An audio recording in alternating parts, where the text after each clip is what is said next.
Hello everyone, this is Vijay Thackeray from definite success पाठशाला।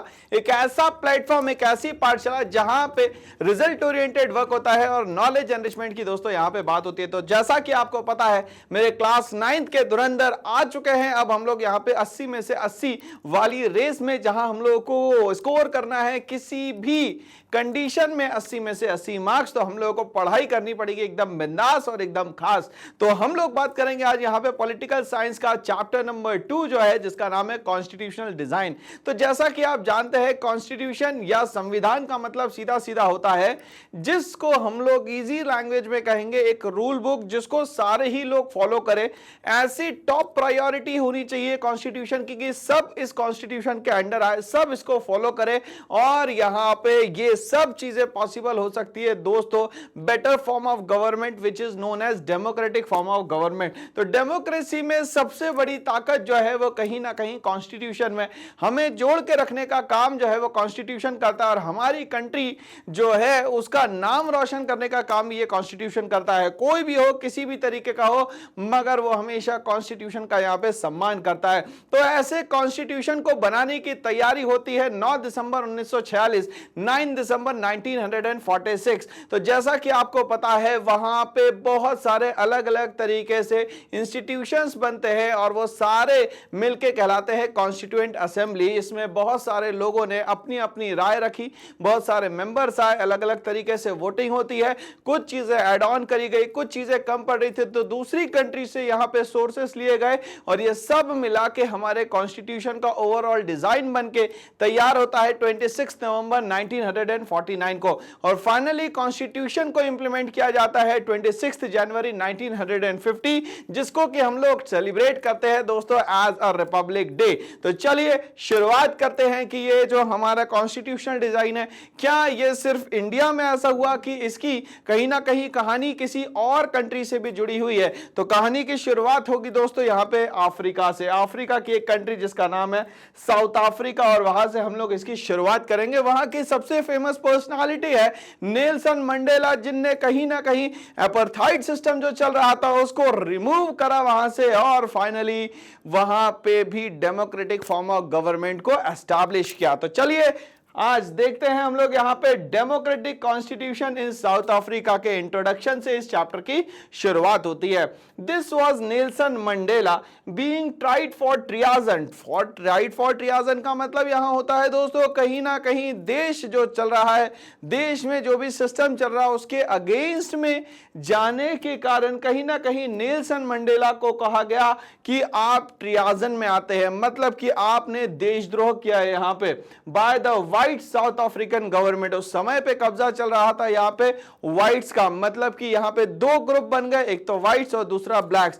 Whites जो Europe से कहीं ना कहीं कभी ना कभी किसी ना किसी कारण से आए होंगे। तो आप लोगों को ये कहानी याद होनी चाहिए, हम लोग पढ़ते थे दोस्तों यहाँ पे ट्रायंगुलर स्लेव ट्रेड, जो कि लगभग 17th सेंचुरी और 18th सेंचुरी में स्टार्ट होता है, जहां पे यूरोप और अमेरिका के लोग जो है प्लांटेशन वर्कर्स को लेने के लिए अफ्रीका के कोस्ट पे आते हैं और इनको यहां से खरीद के ले जाते हैं यूरोप और दूसरा ले जाते हैं अमेरिका। तो यहां से ही शुरुआत होती है यूरोपियंस के यहाँ पे साउथ अफ्रीका में आने की और अफ्रीका नेशन में आने की। तो यहां पे कहा गया कि नेल्सन मंडेला को ट्रियाजन करा व्हाइट साउथ अफ्रीकन गवर्नमेंट ने।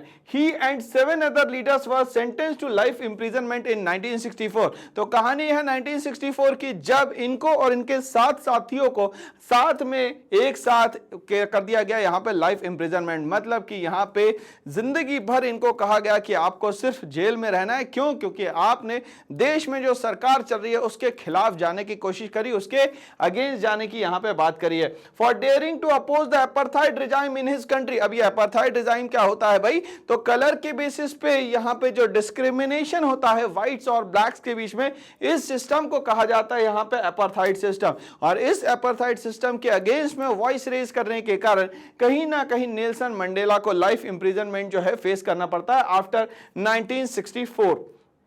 He spent the next 28 years in South Africa, most dreaded prison Robben island. ठीक है, तो अब यहाँ पे 28 साल जो अगले थे वो यहाँ पे रॉबन्स आइलैंड में यहाँ पे इनको कैद किया जाता है। ध्यान से सुनिएगा, इसको ड्रेडेड प्रिजन इसीलिए कहा जा रहा है, जैसा कि इंडिया में यहाँ पे काला पानी की सजा होती है जिसको हम लोग बोलते हैं सेल्युलर जेल, अंडमान में ये जेल है और यहाँ पे आने जाने का सिर्फ और सिर्फ एक ही सोर्स है कि आप वाटरवेज से आ सकते हैं। इसी तरीके से साउथ अफ्रीका में भी ऐसा ही एक प्रिजन बना हुआ था रॉबिन्स आइलैंड पे, ठीक है भाई। चलिए, तो और यहाँ पे इनको रखा गया और इसके बाद भी ये अपनी फाइट जो है, अपना स्ट्रगल जो है, अपने साउथ अफ्रीका को यहाँ पे इंडिपेंडेंट करवाने के लिए नहीं छोड़ता है दोस्तों। तो ये सबसे इंपॉर्टेंट बात है दोस्तों हमारे लिए कि कोई पर्सन कहीं ना कहीं इस तरीके से जुझारू होकर शिद्दत से लगा हुआ है कि मेरा देश आजाद होना चाहिए और यहाँ पे अपार्थाइड सिस्टम जो है 100% खत्म होना चाहिए, मेरे देश के लोगों को यहाँ पे फ्रीडम मिलना चाहिए, उनको इंडिपेंडेंस मिलना चाहिए और यहां पे राइट टू वोट मिलना चाहिए, गवर्नमेंट अच्छी होनी चाहिए।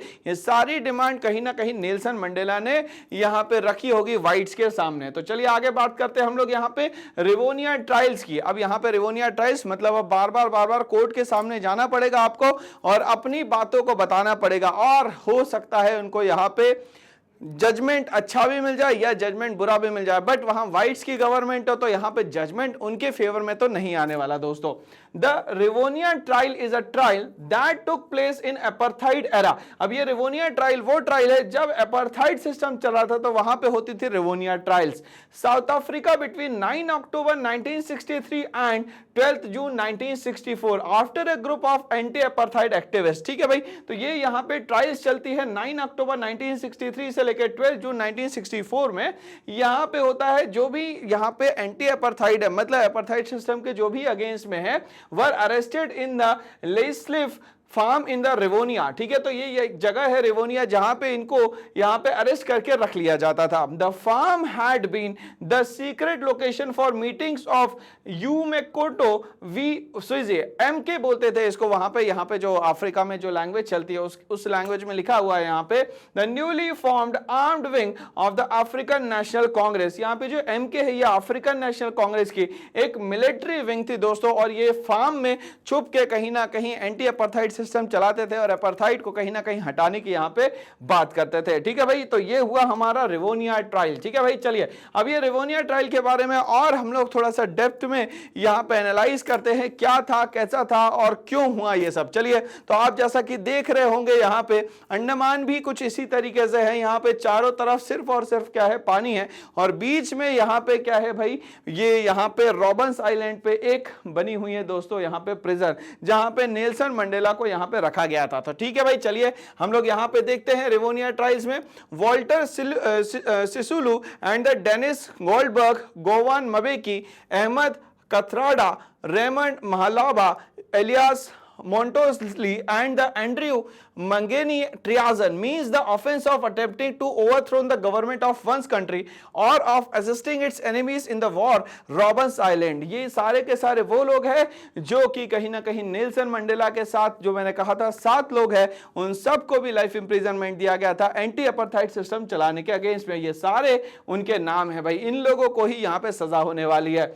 आगे बात करते हैं, Robben Island is the most famous as the place where Nelson Mandela the first democratically elected president of South Africa. और याद होना चाहिए आपको कि फर्स्ट डेमोक्रेटिक प्रेसिडेंट जो यहाँ पे इलेक्ट हुआ उसका नाम था दोस्तों यहाँ पे South Africa. Was imprison for 18 of his 17 years in jail. अगर यहाँ पे देखा जाए तो टोटल मिला के जो 27 साल थे वो पूरे के पूरे यहाँ पे जेल में रहे, मगर वो 18 साल यहाँ पे बिताते हैं। The island has since become a symbol of the triumph of democracy. ये कहीं ना कहीं एक ऐसा आइलैंड है जो कहीं ना कहीं बताता है कि डेमोक्रेसी के लिए कितनी बड़ी लड़ाई यहाँ पे लड़ी होगी, कितना बड़ा सेक्रीफाइस नेल्सन मंडेला ने यहाँ पे किया होगा। And freedom over the operation, और यहाँ सभी लोग अगेंस्ट में है, फिर भी कहीं ना कहीं डेमोक्रेसी लाने के लिए दिन रात एक कर दिया यहां पे नेल्सन मंडेला ने। ठीक है भाई, चलिए, तो नेल्सन मंडेला ने यहां पे जो अफ्रीका के लिए किया, साउथ अफ्रीका के लिए किया, उनको हेड्स ऑफ यहां पे। ठीक है भाई, चलिए आगे बात करते हैं रिवोनिया ट्रायल में ही। A sign board emblematic of the tense relation of the apartheid era 1953 sign on the Durban beach in English. वहां पे जो साउथ अफ्रीका में डरबन बीच है वहां पे इंग्लिश में कुछ ऐसा लिखा हुआ था, African and Zulu in English it reads. ठीक है भाई, चलिए यहां पे ये जो चीज लिखी हुई है इसका मतलब है कि यहां पे नेटिव्स जो है, इंडियंस जो है, कलर्ड जो है, ये सारे के सारे लोग यहाँ पे नहीं आ सकते। ये लिखा हुआ है यहाँ पे, ये डेंजर का साइन यहाँ पे लगा हुआ है भाई। ठीक है भाई, चलिए अगर आप वहां पे जाते हैं तो आपको यहाँ पे पनिशमेंट फेस करनी पड़ेगी दोस्तों। तो इस तरीके से ये डेंजर का साइन जो है वो लगा हुआ था।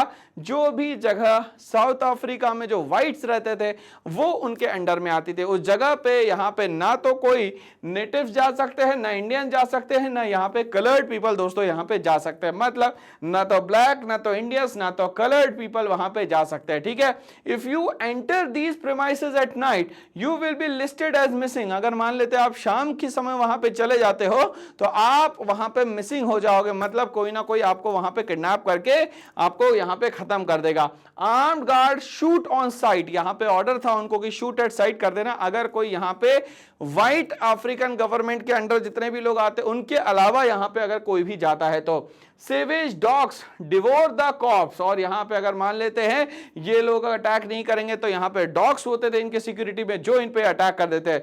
यू हैव बीन वार्न्ड, तो यहां पे नेटिव्स को, इंडियंस को और कलर्ड को क्या किया गया दोस्तों, यहां पे वार्न किया गया, वो भी डेंजर सिंबल से, डेंजर साइन से। आगे बात करते हैं city of Durban under section 37 of the Durban beach by laws this bathing area is reserve for the sole use of the members of the white race group. यहां पे ये जो सिटी ऑफ डरबन है जहां पे अच्छे खासे beaches हुआ करते थे, वहां पे सेक्शन 37 में एक लॉ बनाया गया कि यहां पे सिर्फ और सिर्फ जो है वो व्हाइट लोग आ सकते हैं, व्हाइट गवर्नमेंट के, व्हाइट रेस के लोग आ सकते हैं। अगर कोई ब्लैक या इंडियन या कोई कलर्ड जाएगा तो उसको यहां पे पनिशमेंट मिलेगी दोस्तों। यहां पे ये सारी चीजें लिखी हुई है यहां पे under section 37 of the Durban beach by law this bathing area is reserve for the sole use of the members of the white race group. यहां पे ये बातें सारी की सारी लिखी हुई है दोस्तों, इसीलिए लिखी गई है ताकि उनकी यहां पे समझ में आ जाए कि क्या पॉलिसी उन लोगों ने बना के रखी है, किस तरीके के साउथ अफ्रीका के लोगों को यहां पे परेशान करके रखा होगा, किस तरीके से यहां पे उनका डोमिनेंस होगा। तो ये सारी बातें जो है रिवोनिया ट्रायल्स में यहां पे हमारे सामने आती है। ठीक है भाई, चलिए हम लोग आगे बढ़ते हैं। यहां पे the Zulu people are the largest ethnic group and nation in the South Africa. Zulu people जो है हम लोगों ने अभी बात करी, जुलू पीपल जो है यहां पे एथनिक ग्रुप हुआ करते थे और ये नंबर्स में लार्जेस्ट थे, मतलब ज्यादा लोग यहां पे रहा करते थे। With an estimated 10 to 12 million people living mainly in the province of the KwaZulu natal. ठीक है, तो क्वाजुलू नैटल मतलब ये वाला जो एरिया है, देखिएगा यहाँ पे साउथ अफ्रीका के जो ईस्टर्न साइड है वहां पे ये जो जुलू ट्राइब जो है, ट्राइब तो नहीं बोलेंगे, जुलू पीपल जो है वो यहाँ पे रहा करते थे दोस्तों। ठीक है भाई, चलिए ये मैंने आप लोगों को हाईलाइट करके दिखा दिया है। तो आपको याद रखना है कि साउथ अफ्रीका के ईस्टर्न साइड जो है जुलू पीपल रहा करते थे, जिनकी एवरेज पॉपुलेशन जो है वो लगभग 10 से 12 मिलियन यहाँ पे हुआ करती थे। ठीक है भाई, चलिए अब आगे बात करते हैं साउथ अफ्रीका की।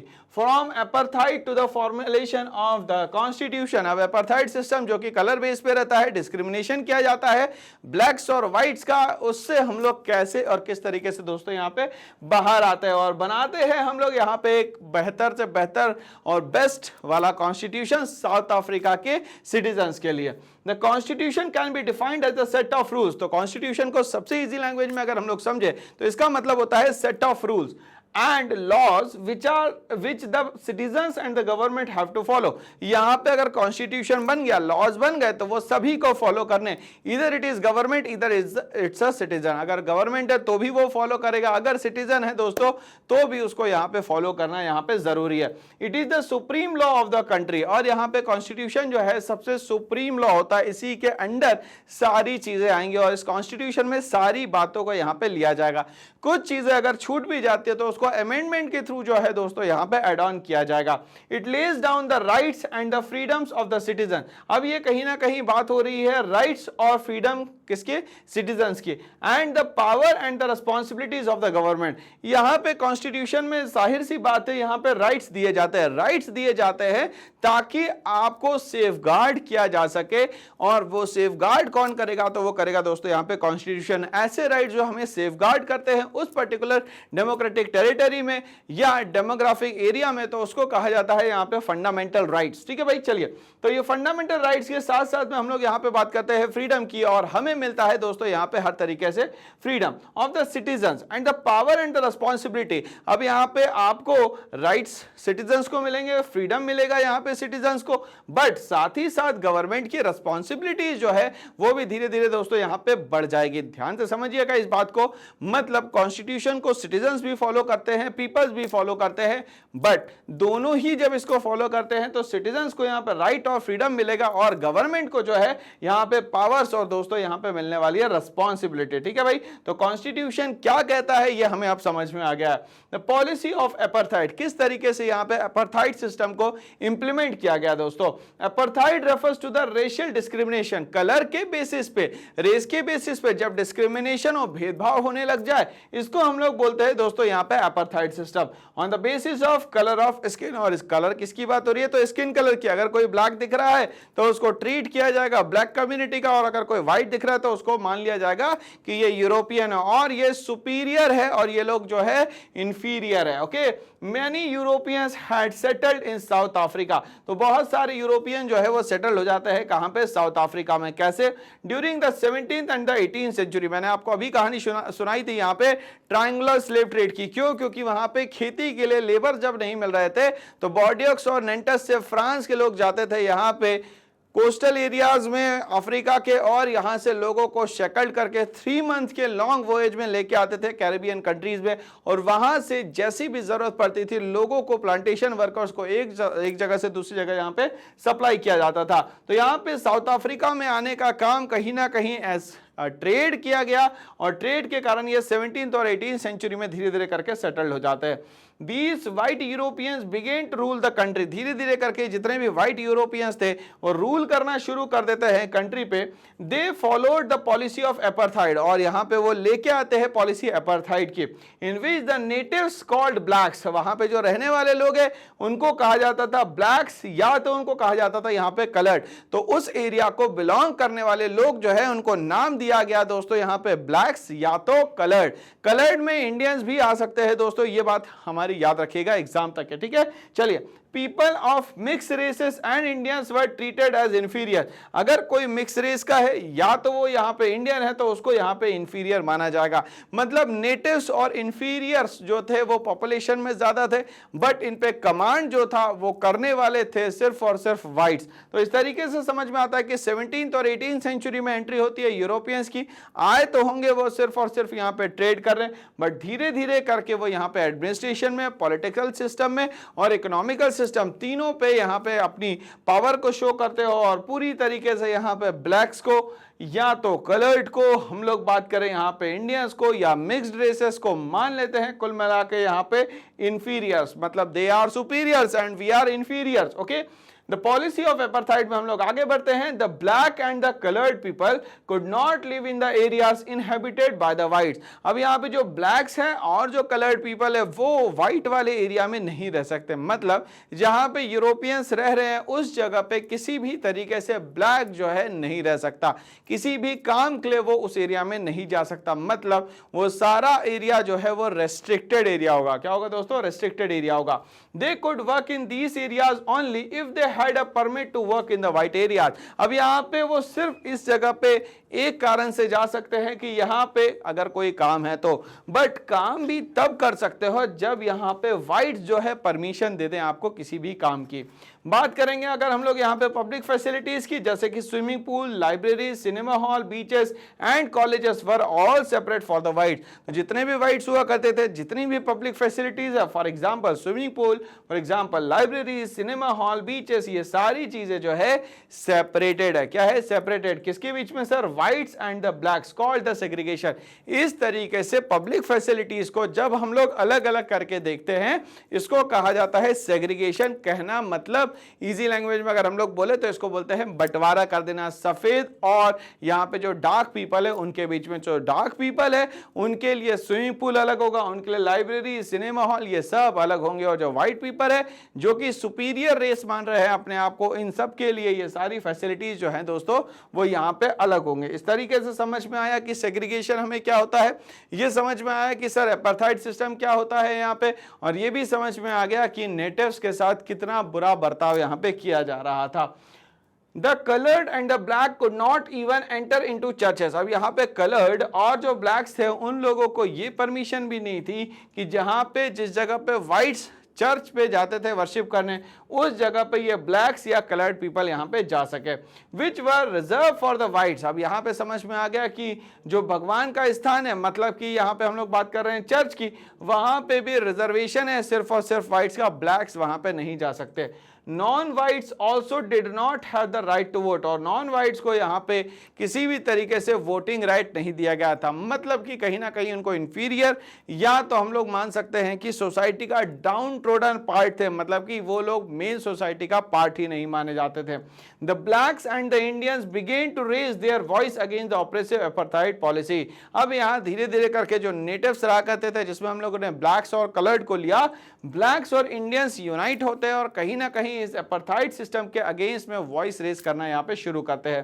Since 1950 the African National Congress ANC led the struggle against the apartheid policy, और 1950 में यहाँ पे ये पॉलिसीज स्टार्ट होती है कि अब हम लोगों को इनके अगेंस्ट में बात करना है। और यहाँ पे जो पॉलिसी चलाने वाली पूरी की पूरी इंस्टीट्यूशन थी उसका नाम था अफ्रीकन नेशनल कांग्रेस, जो कि अपार्थाइड सिस्टम के बिल्कुल ही अगेंस्ट में थी।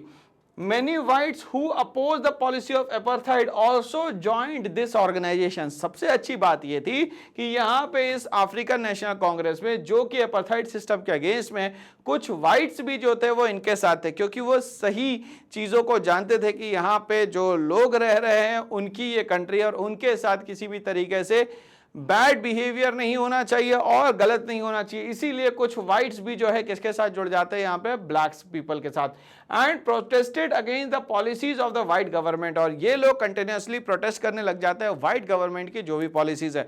वाइट गवर्नमेंट का सीधा सीधा मतलब है कि यूरोप से आए हुए लोग, जिनको हम लोग वाइट्स बोल रहे हैं, और उन लोगों ने जो यहाँ पे पॉलिसीज बनाई है उनके अगेंस्ट में यहाँ पे बात हो रही है। Nelson Mandela led the struggle of the non whites. अब यहाँ पे जो नॉन वाइट्स का स्ट्रगल है वो यहाँ पे लीड करने वाले थे Nelson Mandela against the south African government. और यहाँ पे जो साउथ अफ्रीकन गवर्नमेंट है ये वाइट्स की है, और यहाँ पे अफ्रीकन नेशनल कांग्रेस जो है नेल्सन मंडेला और ये नॉन वाइट्स की है, जो कि यहाँ पे अपार्थाइड सिस्टम के अगेंस्ट में बात कर रहा है। The south African government detained, tortured and killed many protester. अब यहाँ पे क्या करा गया कि जो साउथ अफ्रीकन गवर्नमेंट, मतलब वाइट्स की जो गवर्नमेंट थी, उन लोगों ने लोगों को डिटेन करने की कोशिश करी, टॉर्चर करने की कोशिश करी, और बहुत सारे लोगों को इसमें किल भी कर दिया गया। To rule, Nelson Mandela was detained and sent to prison for period of 28 years by the government। और यहाँ पे उनको पकड़ा गया, उसके बाद 28 सालों के लिए पूरी तरीके से भेज दिया यहाँ पे, आपको पता है, रॉबन्स आइलैंड में। कहाँ पे दोस्तों? रॉबन्स आइलैंड में। बट ये ज्यादा दिनों तक के नहीं चल पाया। By 1994 the government realized that it will not be possible to rule South Africa, and thus the white government changed its policies। धीरे धीरे करके इस अपार्थाइड सिस्टम की वॉइस रेज होने लगी और लोग धीरे धीरे करके अगेंस्ट में जाने लग जाते हैं दोस्तों। किसके अगेंस्ट में? तो अफ्रीकन नेशनल कांग्रेस के जो लोग थे वो जाने लगते हैं अगेंस्ट, ऑपरेस करते हैं कहीं ना कहीं जो यहाँ पे व्हाइट गवर्नमेंट थी, जो साउथ अफ्रीकन गवर्नमेंट थी, जो व्हाइट्स ने बनाई थी, उनके अगेंस्ट में जाने लगते हैं। और यहाँ 1994 में यहाँ पे सिस्टम पूरा चेंज होने की यहाँ पे हम लोग बात करते हैं। All discriminatory laws were repealed and freedom of speech and expression was granted to the people। धीरे धीरे करके जब ये लोग यूनाइट होने लगते हैं तो लोगों को ये पता चलता है कि यूनिटी इज पावर। तो यूनाइट होने के कारण कुछ डिस्क्रिमिनेटरी लॉज जो थे उसको धीरे धीरे करके कैंसिल किया गया यहाँ पे, और यहाँ पे freedom of speech and expression की यहाँ पे बात करी गई कि हमें freedom of speech and expression किसी भी कारण से यहाँ पे चाहिए। आप कोई भी एक्सक्यूज दीजिए, हमें उससे मतलब नहीं है, हमें यहाँ पे 100% freedom of speech and expression यहाँ पे चाहिए।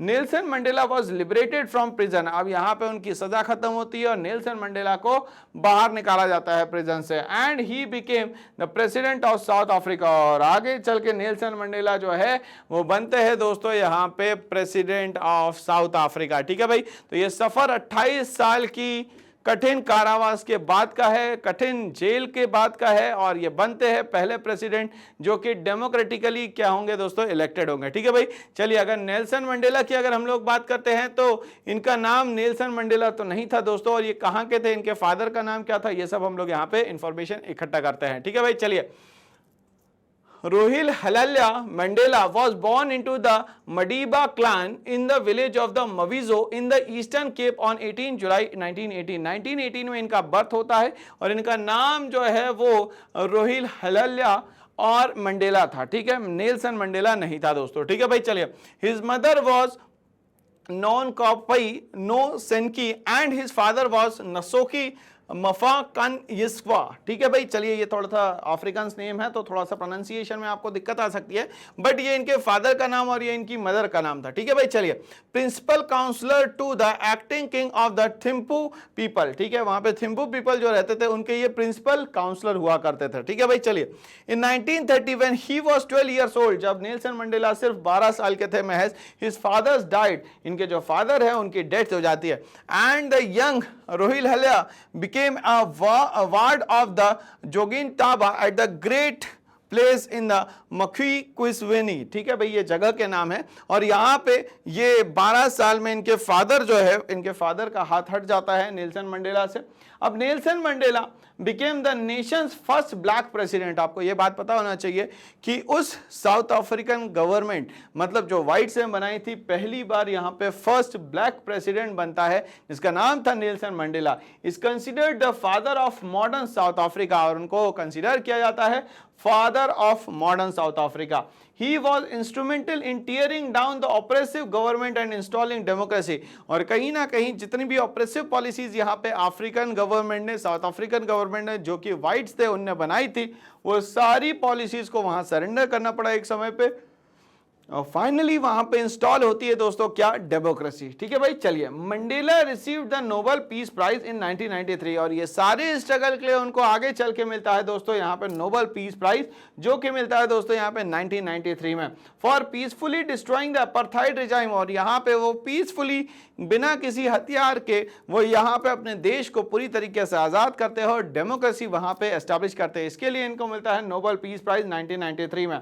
Regime and laying the foundation of the democracy. अब यहाँ पे फाउंडेशन ऑफ डेमोक्रेसी रखा जाता है नेल्सन मंडेला के थ्रू भाई। ठीक है, चलिए आगे बढ़ते हैं। यहाँ पे South Africa drying of the constitution. अब हम लोग आगे बढ़ेंगे यहाँ पे एक सिस्टम पे जहां पे अगर कॉन्स्टिट्यूशन बन गया तो उस कंट्री को चलाना जो है दोस्तों बड़ा ही आसान, बेहद ही आसान हो जाता है। कैसे? मगर ये कॉन्स्टिट्यूशन तक के आने की कहानी जो है वो बड़ी कठिन है। किस तरीके से यहाँ पे नेल्सन मंडेला का पूरा 28 साल जो है कहीं ना कहीं स्ट्रगल में चला गया, और स्ट्रगल करने के बाद पहले वो यहाँ पे प्रेसिडेंट बनते हैं जो कि ब्लैक थे। ठीक है भाई, the whites, blacks and colored population of the country together formulated the constitution of the country। अब यहाँ पे whites, blacks और colored सब मिलके क्या कर रहे हैं दोस्तों, यहाँ पे कॉन्स्टिट्यूशन बनाने का काम कर रहे हैं। They decide that every section of the society should be part of the constitution। अब यहाँ पे कहते हैं कि भाई जो भी कॉन्स्टिट्यूशन बनेगा उसमें सोसाइटी का हर एक सेक्शन होना जरूरी है। अगर सेक्शन नहीं होगा सारी सोसाइटी का तो यहाँ पे कॉन्स्टिट्यूशन बेहतर नहीं बनाया जा सकता, कॉन्स्टिट्यूशन बेस्ट नहीं बनाया जा सकता। And should get equal rights, और सारे ही लोगों को क्या मिलना चाहिए दोस्तों, यहाँ पे इक्वल राइट्स मिलने चाहिए। Some negotiations among the South Africans which became the basis of the South African Constitution are। अब यहाँ पे कुछ बातें जो है साउथ अफ्रीकन गवर्नमेंट और कुछ बातें जो है अफ्रीकन नेशनल कांग्रेस ने, दोनों ने मिलकर मानी। और यहाँ पे लग रहा था कहीं ना कहीं अगर ये ब्लैक्स आएंगे पावर में तो ये कहीं ना कहीं साउथ अफ्रीकन गवर्नमेंट जो वाइट्स की थी इन लोगों के साथ कुछ ना कुछ क्रूएल पॉलिसीज बनाएंगे। बट एट द एंड जो है ऐसा नहीं होता है दोस्तों। यहाँ पे the whites agree to the principle of majority. अब यहाँ पे वाइट जो है एग्री हो जाते हैं कि जो यहाँ पे पावर्स है वो सारी की सारी एज इट इज जो है किसको मिलनी चाहिए, यहाँ पे ब्लैक्स को मिलनी चाहिए। And the concept of one person having one vote. अब इन सब चीजों के लिए हम लोगों को ये पता है वोटिंग राइट मिलने चाहिए, और यहाँ पे वो लोग एक्सेप्ट करते हैं कि वन पर्सन वन वोट, एक व्यक्ति जो है एक वोट की यहाँ पे पावर रख सकता है। तो यहाँ पे ये समझ में आ रहा है कि कुछ बातें जो है अफ्रीकन नेशनल कांग्रेस और कुछ जो है साउथ अफ्रीकन जो गवर्नमेंट बनी थी उन लोगों के बीच में नेगोशिएबल थी। नेगोशिएट करने के बाद व्हाइट्स को यहाँ पे सबसे पहले माना गया कि भाई व्हाइट्स के साथ गलत ना हो जाए, इसीलिए व्हाइट्स ने कहीं ना कहीं सरेंडर भी किया।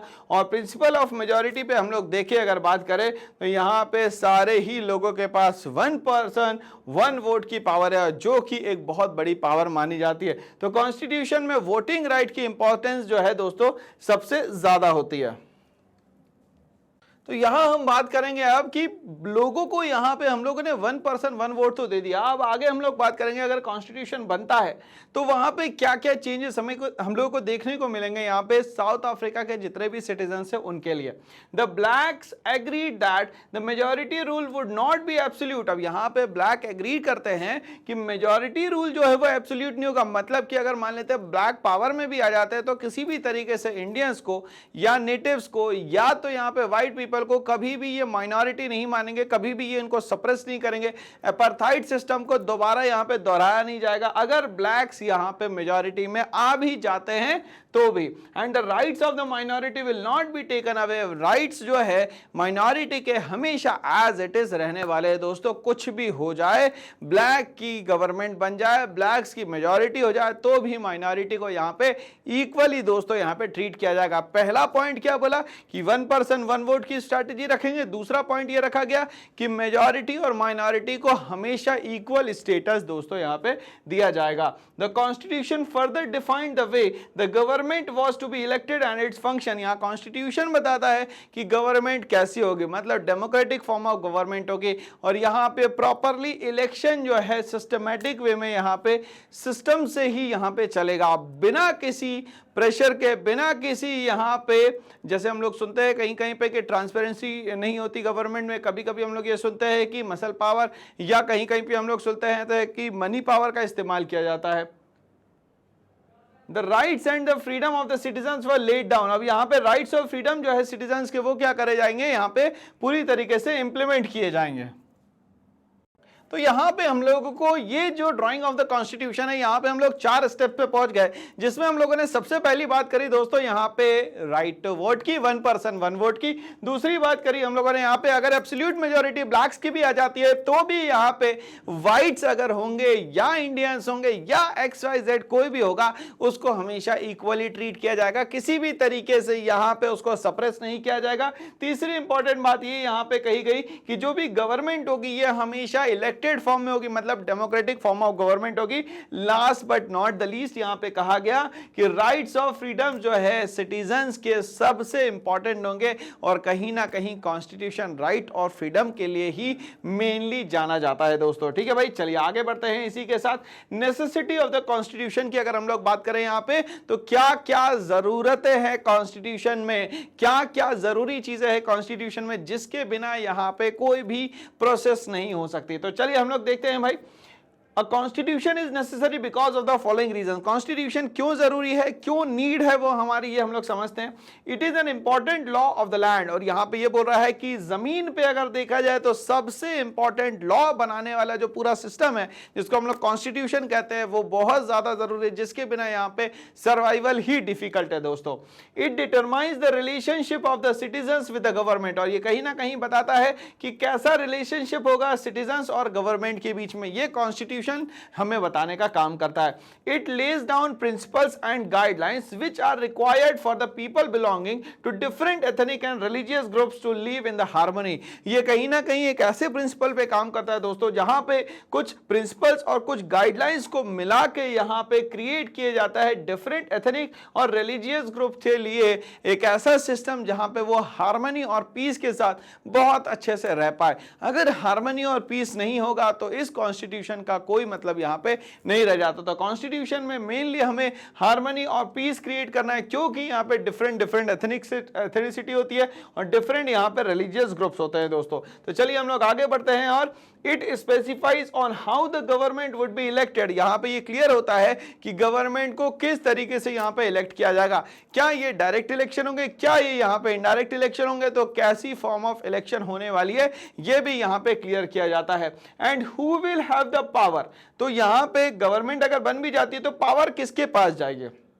And the responsibility to take important decisions. अब यहाँ पे बोल रहा है कि यहाँ पे डिसीजन तो लेना है। गवर्नमेंट का मतलब क्या हुआ? देखो यहाँ पे दोस्तों, प्लान्स एंड पॉलिसीज बनाने का काम मेन जो होता है वो गवर्नमेंट का होता है, बट यहाँ पे पावर्स किसके हाथ में होगी? फाइनल यहाँ पे डिसीजंस कौन लेगा? ये भी बहुत इंपॉर्टेंट रोल प्ले करता है। क्या यहाँ पे पावर्स प्राइम मिनिस्टर लेगा? क्या यहाँ पे पावर्स प्रेसिडेंट लेगा? तो यहाँ पे भी क्लैशेस हो सकते हैं कहीं कहीं। It outlines the limits on the power of the government and tells us about the rights of the citizens. ये कहीं ना कहीं गवर्नमेंट की जो भी पावर्स है उस पर लिमिट लगाती है। कोई भी यहाँ पे डेस्पोटिक सिस्टम नहीं ला सकता, कोई भी यहाँ पे डिक्टेटरशिप नहीं ला सकता। क्यों?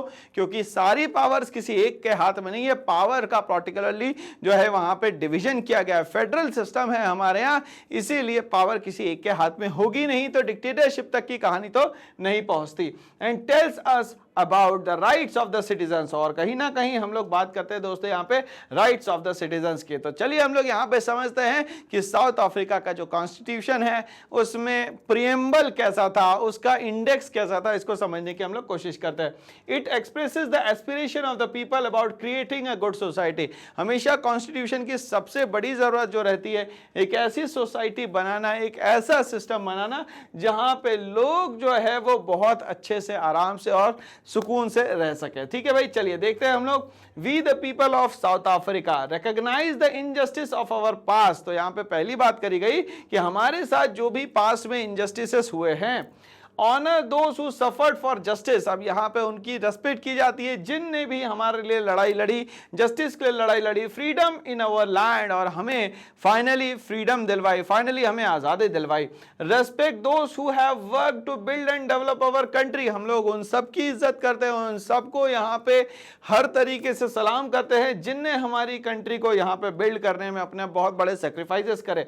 And believe that South Africa belongs to all who live in it. South Africa सिर्फ ब्लैक्स का नहीं है, सिर्फ व्हाइट्स का नहीं है, सिर्फ इंडियंस का नहीं है, सिर्फ कलर्ड का नहीं है, सिर्फ इंफीरियर्स का नहीं है। साउथ अफ्रीका जितने भी लोग वहां रह रहे हैं उन सब का है दोस्तों। यहां पे united in our diversity, preamble to the constitution of the republic South Africa in 1996। तो ये प्रियम्बल, प्रस्तावना, या तो हम लोग बोलते हैं इंडेक्स, ये पूरे कॉन्स्टिट्यूशन का जिस्ट है, कंक्लूजन है, जो समझाता है कि पूरा कॉन्स्टिट्यूशन हमारा जस्टिस, फ्रीडम पे ही टोटली यहां पे डिपेंडेंट है दोस्तों। चलिए हम लोग आगे बढ़ते हैं।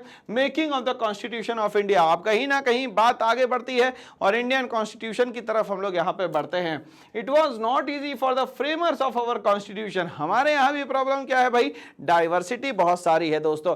डाइवर्सिटी के साथ अगर देखा जाए तो कल्चर्स अलग है, रिलीजन्स अलग है, यहां पे एथनिक सिस्टम अलग है, यहां पे ट्रेडिशन अलग है। इन सब को यूनाइट करना, सिंगल कॉन्स्टिट्यूशन फ्रेम करना एक बहुत डिफिकल्ट टास्क है। Framers of our constitution to draw a constitution because of the following reasons. तो अब यहाँ पे आपको अगर कॉन्स्टिट्यूशन बनाना है तो उसके लिए यहाँ पे कुछ कुछ रीजंस है जिसके कारण यहाँ कॉन्स्टिट्यूशन प्रॉपर्ली बना। कैसे? India was a large country which was inhabited by various diversified communities. तो इंडिया एक डाइवर्सिफाइड कंट्री जिसमें बहुत सारी अलग अलग टाइप की यहाँ पे कम्युनिटीज रहा करती है। India had just become independent from the colonial rule, और इंडिया जो है जस्ट अभी कॉलोनियल रूल से आज़ाद हुई है। लगभग हम लोग अगर माने यहाँ पे तो 75 साल हम लोगों को लगभग इंडिपेंडेंस के हो चुके हैं। हम लोग 1947 से काउंट करें 2024 तक के। Indians had experience the pain and trauma which was related to the partition of the country. But यहाँ पे इंडिया इंडिपेंडेंट तो हो गई, बट बड़े दुख के साथ इंडिया के दो टुकड़े होते हैं और 14 अगस्त को बनता है एक देश जिसका नाम है पाकिस्तान, और 15 अगस्त को बनता है यहाँ पे यूनियन ऑफ स्टेट्स, या हम लोग कहते हैं रिपब्लिक ऑफ इंडिया। याद रहेगा दोस्तों। चलिए इसको हम लोग यहाँ पे कनेक्ट करते हैं पार्टीशन ऑफ इंडिया से। ठीक है भाई, चलिए आगे बढ़ते हैं। The British had drafted the instrument of accession according to which the princely states. अब ध्यान से सुनिएगा, यहाँ ब्रिटिशर्स ने यहाँ पे ड्राफ्ट किया इंस्ट्रूमेंट ऑफ एक्सेशन जिसमें कहा गया कि प्रिंसली स्टेट्स फ्री है, जिसके साथ वो मिलना चाहते हैं, इंडिया के साथ मिलना चाहते हैं इंडिया के साथ मिल जाए, पाकिस्तान के साथ मिलना चाहते हैं तो वो पाकिस्तान के साथ मिल जाए। Free to decide if they wanted to remain a part of India or join Pakistan or to remain independent। तो इंस्ट्रूमेंट ऑफ एक्सेशन यहाँ पे ये एक सिस्टम कहता है जिसमें आप चाहो तो पाकिस्तान के साथ मिल जाओ, चाहो तो इंडिया में बने रहो, चाहे तो आप यहाँ पे इंडिपेंडेंट रहो। मगर अभी 200 साल की गुलामी के बाद फिर भी ब्रिटिशर्स, जिसमें हम लोग सबसे इंपॉर्टेंट नाम लेंगे दोस्तों लॉर्ड माउंटबेटन का, यहाँ पे पार्टीशन खून के पूरे बहाव के साथ हुआ। यहां पे दुख की बात है कि देश ऐसा ही नहीं बटा, सडनली ये पार्टीशन क्रिएट हुआ, इसके कारण बहुत ज्यादा यहां पे ब्लड जो है, ब्लड के बेसिस पे यहां पे क्या हुआ, पार्टीशन हुआ। तो ये बहुत दुख की घड़ी रही दोस्तों। यहाँ 14 अगस्त और 15 अगस्त 1947, this was a threat to the unity of our country. और कहीं ना कहीं ऐसा लगता था कि कंट्री जो यूनाइट हो रही है, हो सकता है यूनाइट ना हो पाए, या तो यूनाइट हो भी जाए। तो ये पार्टीशन का समय बड़ा ही डेंजरस रहा। The framers of the constitution also had anxieties about the present and the future of the country. यही सब बेस बना और यहां पे कहीं ना कहीं फ्रेमर्स ऑफ द कॉन्स्टिट्यूशन को लगा कि आज अगर हम लोगों ने रूल्स एंड रेगुलेशंस बना दिए इस प्रेजेंट में, इस सिनारियो में, और एंजाइटी ये थी कि फ्यूचर में क्या होगा, आज जो बना रहे हैं वो फ्यूचर में कहीं ऐसा ना हो कि पूरा सिस्टम जो है हम लोगों को यहां किसी कारण से चेंज करना पड़ जाए। तो ये सारी बातें जो है लोगों को याद थी और फ्रेमर्स ऑफ द कॉन्स्टिट्यूशन को यहां पे हर एक बात, हर एक पॉइंट, हर एक वर्ड को बहुत वेल डिफाइंड करके, वेल स्ट्रक्चर्ड करके इंप्लीमेंट करना पड़ा। तो चलिए हम लोग एक एक की बात करेंगे। जो लोग यहाँ पे फ्रेमर ऑफ द कॉन्स्टिट्यूशन या फ्रेमिंग ऑफ द कॉन्स्टिट्यूशन में एक इंपॉर्टेंट रोल प्ले करते हैं, जिसमें सबसे पहला नाम आएगा दोस्तों यहाँ पे मोतीलाल नेहरू जी का। इन 1923 Motilal Nehru help found the Swaraj party. और मोतीलाल नेहरू ने 1923 में बनाई एक यहाँ पे पार्टी जिसका नाम था Swaraj Party. The policy of which was to win election to the Central Legislative Assembly. कहीं ना कहीं चौरी चौरा हत्याकांड के बाद यहाँ पे पूरी के पूरे सिस्टम में चेंज आता है। मोतीलाल नेहरू और CR दास, चित्तरंजन दास दोनों मिलकर बनाते हैं स्वराज पार्टी। इससे वो ऐसा चाहते थे कि ऐसा हो जाए कि सेंट्रल लेजिस्लेटिव असेंबली में हमारी पार्टी को कुछ वोट्स मिले। वोट्स मिलेंगे तो जाहिर सी बात है हम लोग उसमें इन्वॉल्व होने की कोशिश करेंगे, और यहाँ जब पार्टिसिपेशन बढ़ेगा हो सकता है हम लोग हमारी कंट्री को इंडिपेंडेंट करवा पाए। Assembly and obstruct its proceeding from within. In 1948 he wrote the Congress Party Nehru's report। और यहाँ पे 1928 में यहाँ पे कांग्रेस पार्टी में the Nehru report, a future constitution for the independent India based on the granting of dominion status। 1928 में Nehru report आती है और यहाँ पे कहा जाता है कि इंडिया को इंडिपेंडेंट किया जाए और यहाँ इंडिया को दिया जाए इंडिपेंडेंट मतलब डोमिनियन स्टेटस। क्या दिया जाए दोस्तों? Dominion status. तो याद रखिएगा 1928 में नेहरू रिपोर्ट में कहा गया कि इंडिया को इंडिपेंडेंट बनाया जाए, और यह बात कही गई नेहरू रिपोर्ट में। और क्या कहा गया? इंडिया को बनाया जाए डोमिनियन स्टेटस मिलना चाहिए इंडिया को। Our constitution informally had begun to take shape during the later years of the British rule. यहाँ पे जो ब्रिटिश रूल चल रहा था उसी बीच में यहाँ पे कहीं ना कहीं बात करी गई हमारे कॉन्स्टिट्यूशन को बनाने की। In 1928, Motilal Nehru and 8 other Congress leaders had drafted a constitution for the people of India। तो अब यहाँ पे बात ये है कि हम लोग बात करें 1946 की बात, तो यहाँ पे शुरू होती है 1928 से, जब मोतीलाल नेहरू 1928 में और उसके 8 और अलग अलग कॉन्स्टिट्यूशन फ्रेमर्स जो है कॉन्स्टिट्यूशन के कांग्रेस के जो लीडर्स थे वो यहाँ पे कॉन्स्टिट्यूशन जो बनाना शुरू करते हैं इंडिया के लिए। In 1931 in the Karachi session of Indian National Congress, discussions took place on the constitution which should be framed for the country. ठीक है भाई, 1931 में कराची सेशन में यहाँ पे डिसाइड हो गया कि यहाँ पे इंडिया में कॉन्स्टिट्यूशन किस तरीके से बनाया जाएगा। मतलब इसकी शुरुआत जो है नेहरू रिपोर्ट 1928 के साथ जो है दोस्तों यहाँ पे स्टार्ट हो जाती है, और सबसे पहला अटेम्प्ट जो है मोतीलाल नेहरू 1923 की नेहरू रिपोर्ट के साथ यहाँ पे करते हैं। All leaders agreed on the universal adult franchise. सबसे अच्छी बात यह थी कि इस कॉन्स्टिट्यूशन में यूनिवर्सल एडल्ट फ्रेंचाइज के बेसिस पे इस कॉन्स्टिट्यूशन को बनाया जाएगा। Protection of the rights of the minorities and rights to equality to be granted to the citizen. तो यहाँ पे क्या बात हो रही है कि यूनिवर्सल एडल्ट फ्रेंचाइज होना चाहिए। दूसरा, यहाँ पे protection of the rights of the minorities होना चाहिए। देखिए भाई, यूनिवर्सल एडल्ट फ्रेंचाइज मतलब वोटिंग राइट की जो एज है वो यहाँ डिसाइडेड होनी चाहिए। दूसरा, यहाँ पे माइनॉरिटीज के प्रोटेक्शन की बात होनी चाहिए। तीसरा, यहाँ पे राइट टू इक्वालिटी होना चाहिए। ये सभी किसको मिलना चाहिए? सिटीजन्स को यहाँ पे प्रॉपर्ली मिलना चाहिए। The holdings of the election in 1937। तो कहानी कहां पहुंच जाती है दोस्तों? 1937। 1931 में यहाँ पे कराची सेशन में यहाँ पे 8 लोग मिलकर कहीं ना कहीं कॉन्स्टिट्यूशन इंडिया के लिए बनाना शुरू करते हैं। 1937 में जब यहाँ पे जनरल इलेक्शन होता है, British India and the passing of various acts of the government of India help the Indians to gain experience in the working of legislative assemblies. 1937 का जो जनरल इलेक्शन हुआ जिसमें हिंदू महासभा के सबसे ज्यादा वोट्स आए, मुस्लिम लीग के यहाँ पे वोट्स बिल्कुल ना के बराबर रहे, और यहाँ पे कहीं ना कहीं कहीं ब्रिटिश इंडिया की अगर हम लोग बात करते हैं यहाँ पे, तो India help the Indians to gain experience in the working of legislative assemblies and drafting of the constitution. 1937 में कहीं ना कहीं कॉन्स्टिट्यूशन बनाने की फिर से बात जो है यहाँ पे लाई गई। तो आपको ईयर जो याद करने हैं वो कुछ इस तरीके से करने, 1923, 1928, 1931 और यहाँ पे याद करना 1937। तो चलिए हम लोग आगे बढ़ते हैं। The leaders of the country also Drew inspiration from the American revolution. कहीं ना कहीं अमेरिकन रेवोल्यूशन जो 1775 से लेकर 1777 के बीच में होता है, उससे भी कहीं ना कहीं लोग यहाँ पे इंस्पायर होते हैं। फ्रेंच रेवोल्यूशन जो यहाँ पे 1789 में होता है, and the practice of the parliamentary democracy in the great Britain. और हम लोगों ने देखा कि ग्रेट ब्रिटेन में कहीं ना कहीं हम लोग अगर बात करें तो 1688 में यहाँ पे जो पार्लियामेंट्री सिस्टम यहाँ पे लाया गया, मोनार्की को यहाँ पूरी तरीके से हटाया गया। तो ये तीनों कहीं ना कहीं इंस्पायर करते हैं हमें कि हमारी कंट्री भी कहीं ना कहीं एक डेमोक्रेटिक कंट्री दोस्तों बन सकती है। They had also read constitution of other countries and were inspired by feature of this constitution. यहाँ कॉन्स्टिट्यूशन के हमारे जो फ्रेमर्स थे दूसरे कॉन्स्टिट्यूशन को जब पढ़ते थे तो बोलते थे यार कि क्या बात कही गई है कि इतने से शब्दों में पूरी चीजों को यहाँ पे कवर किया गया है। तो हम लोग बहुत सारी कंट्री को यहां पे इंडियन कॉन्स्टिट्यूशन का सोर्स भी बनाते हैं। This help our leaders to frame the constitution of the country. और इसी के कारण कहीं ना कहीं हमारे कंट्री के जो लीडर्स थे इंस्पायर होते हैं और चीजों को यहां पे समझते हैं और बहुत सारे सोर्सेस के थ्रू इंडियन कॉन्स्टिट्यूशन का फ्रेम जो सिस्टम है, जिसको हम लोग बोलते हैं फ्रेमर्स ऑफ द कॉन्स्टिट्यूशन, ने कॉन्स्टिट्यूशन को ड्राफ्ट करना, फ्रेमिंग करना शुरू कर दिया। तो जैसे ही वर्ड ड्राफ्टिंग आता है तो दिमाग में क्लिक कर देना चाहिए भाई कि ड्राफ्टिंग कमेटी के चेयरमैन कौन थे? बाबा भीमराव अंबेडकर जी। ठीक है भाई, चलिए तो बाबा भीमराव अंबेडकर की हम लोग बात करने वाले हैं, जो कि उनके एक कोड से शुरू होगी, be educated, be organised and be agitated. ठीक है भाई, चलिए तो आवाज तो उठानी पड़ेगी, अंदाज नया लाना पड़ेगा ताकि हमारे देश को आजादी मिले और हम लोग संविधान भी दोस्तों यहाँ पे बना पाए। चलिए, Ambedkar was born on 14 April 1891 to 6 December 1956 तक के ये रहे, जो कि एक टाउन और मिलिट्री कंटोनमेंट एरिया महू, जो कि मध्य प्रदेश में है, now officially known as the doctor Ambedkar Nagar, now in Madhya Pradesh. तो ये महू जो एरिया है,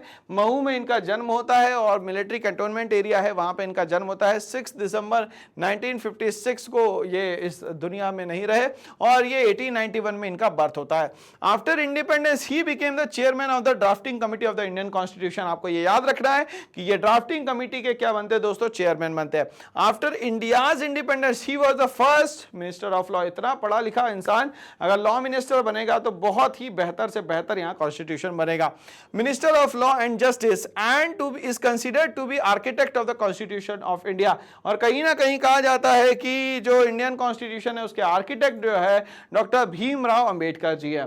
the constituent assembly was a body of elected representative. अब यहां पे बनाई गई कॉन्स्टिट्यूएंट असेंबली जो कि यहां पे बॉडी थी इलेक्टेड रिप्रेजेंटेटिव्स की, which drafted and framed the constitution of our country।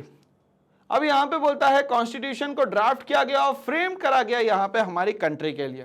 The elections to the constituent assembly were held in July 1946। और यहां पे कॉन्स्टिट्यूएंट असेंबली के इलेक्शन जो है वो 1946 जुलाई में होते हैं और फर्स्ट मीटिंग जो है वो होती है यहां पे 9 दिसंबर 1946 में।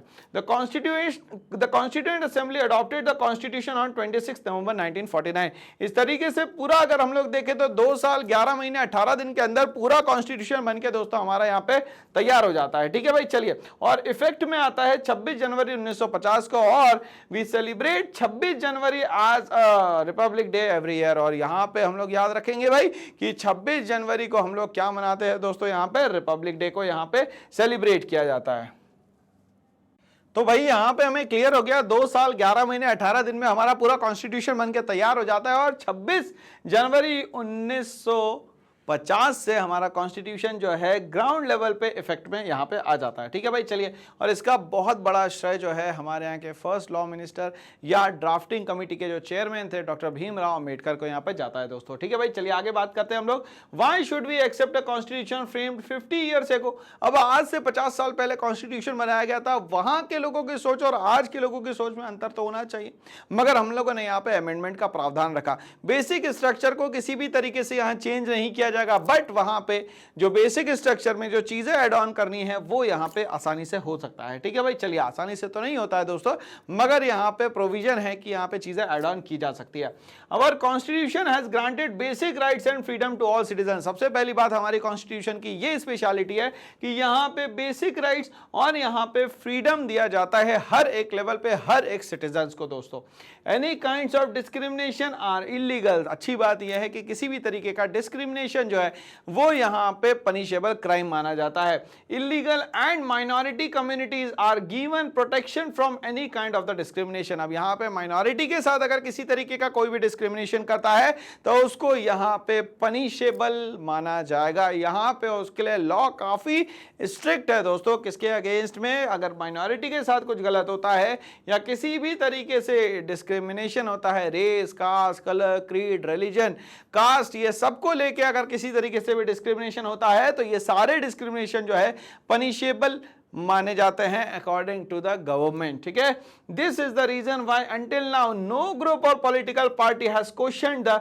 Legitimacy of the constitution. यही कारण है कि अभी तक के कोई भी पॉलिटिकल पार्टी, भले ही वो यहाँ पे रूलिंग पार्टी हो, भले ही वो अपोजिशन पार्टी हो, वो आज तक के यहाँ पे किसी भी तरीके से इस पे क्वेश्चन मार्क नहीं ला पाई, ना इस पे आज तक के किसी तरीके से क्वेश्चन उठाया गया। ठीक है भाई, चलिए आगे बढ़ते हैं। यहाँ पे the constituent assembly which drafted the constitution had representatives of the peoples of India। और यहाँ पे जो कॉन्स्टिट्यूएंट असेंबली है वो कहीं ना कहीं यहाँ पे ड्राफ्ट करती है इंडियन कॉन्स्टिट्यूशंस को, और यहाँ पे रिप्रेजेंटेटिव ऑफ द पीपल जो है, मतलब यहाँ पे इंडिया के जो लोग हैं उनको कहीं ना कहीं कॉन्स्टिट्यूएंट असेंबली के थ्रू यहाँ पे रिप्रेजेंट किया जाता है। मतलब ये कॉन्स्टिट्यूशन लोगों के लिए और लोग कॉन्स्टिट्यूशन के लिए।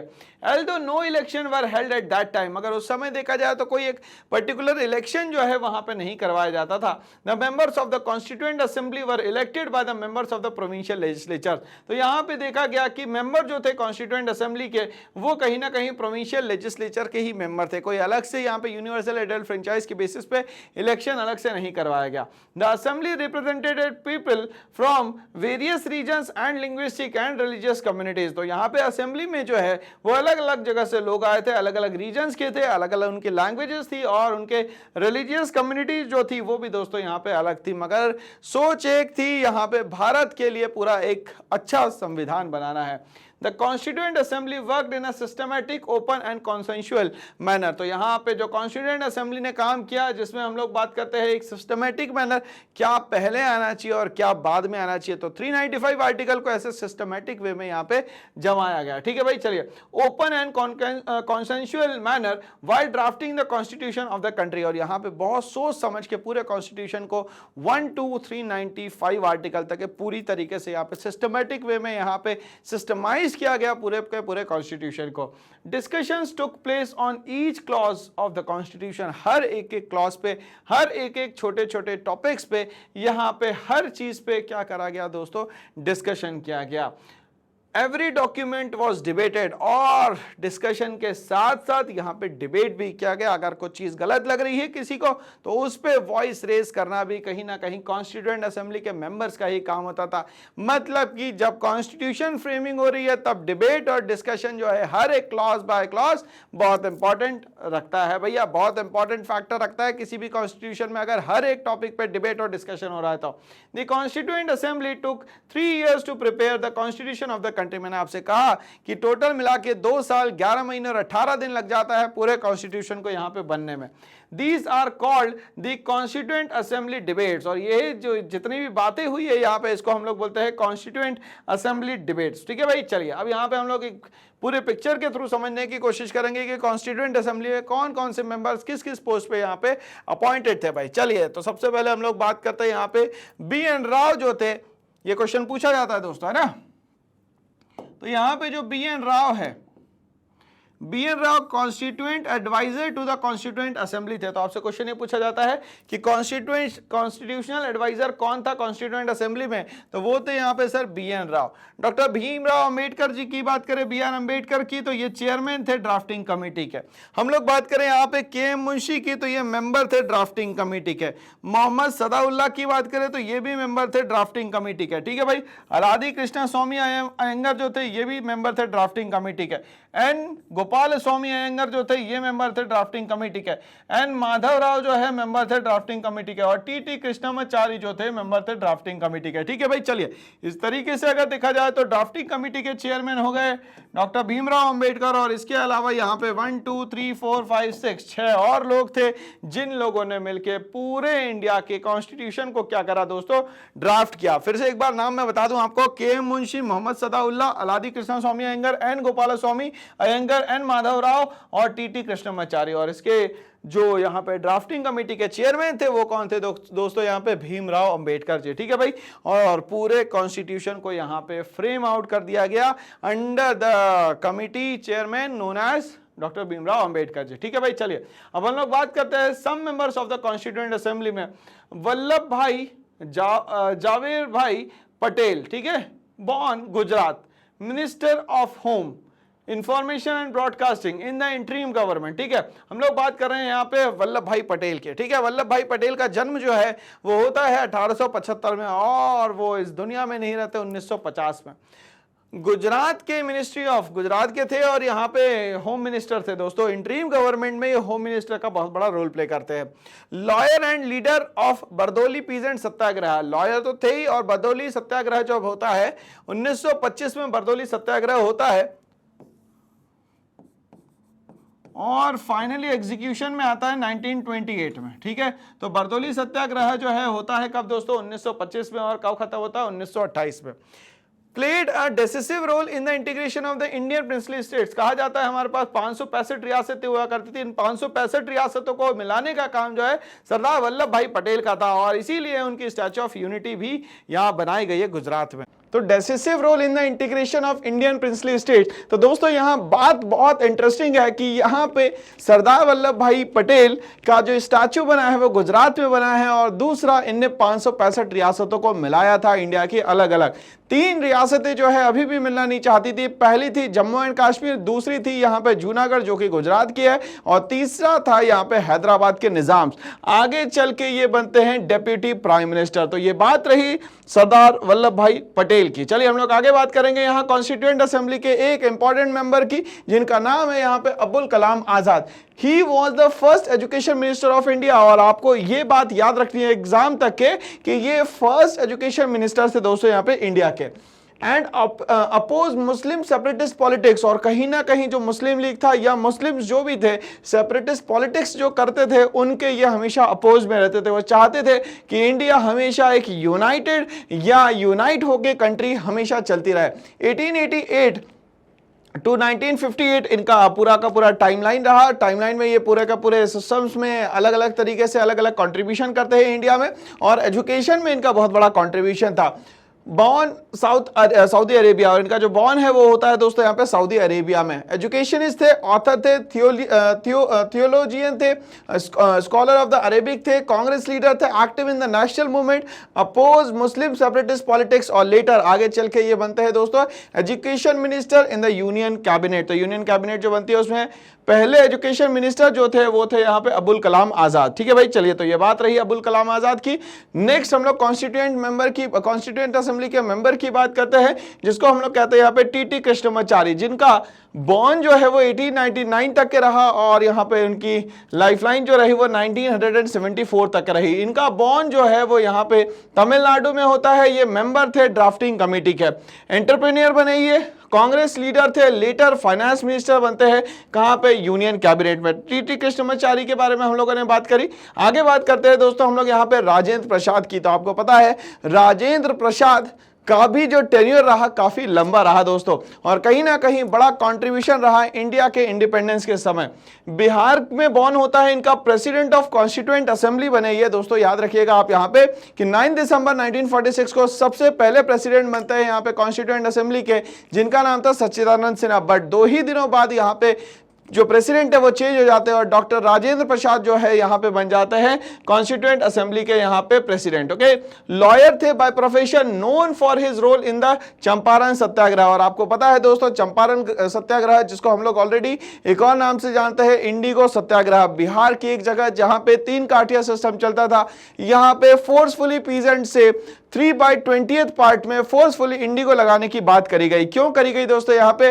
क्योंकि यूरोप में डाइंग के लिए जो वुड नाम का प्लांट होता था उसकी डाइंग इतनी अच्छी नहीं थी जितनी डाइंग हमारे यहाँ के इंडिगो की थी, इसीलिए फोर्सफुली हमें कहा गया कि आपको इंडिगो क्या करना है, कल्टीवेट करना है, इंडिगो का प्लांटेशन यहाँ पे करना है। और इसी के लिए वॉइस रेज करने का काम किया यहाँ मोहनदास करमचंद गांधी जी ने। और इसी रिवॉल्ट को हम लोग कहते हैं चंपारण रिवॉल्ट, या तो हम लोग कहते हैं दोस्तों यहाँ पे इंडिगो रिवॉल्ट, जो कि यहाँ पे होता है दोस्तों 1916 में, ओके सॉरी 1917 में।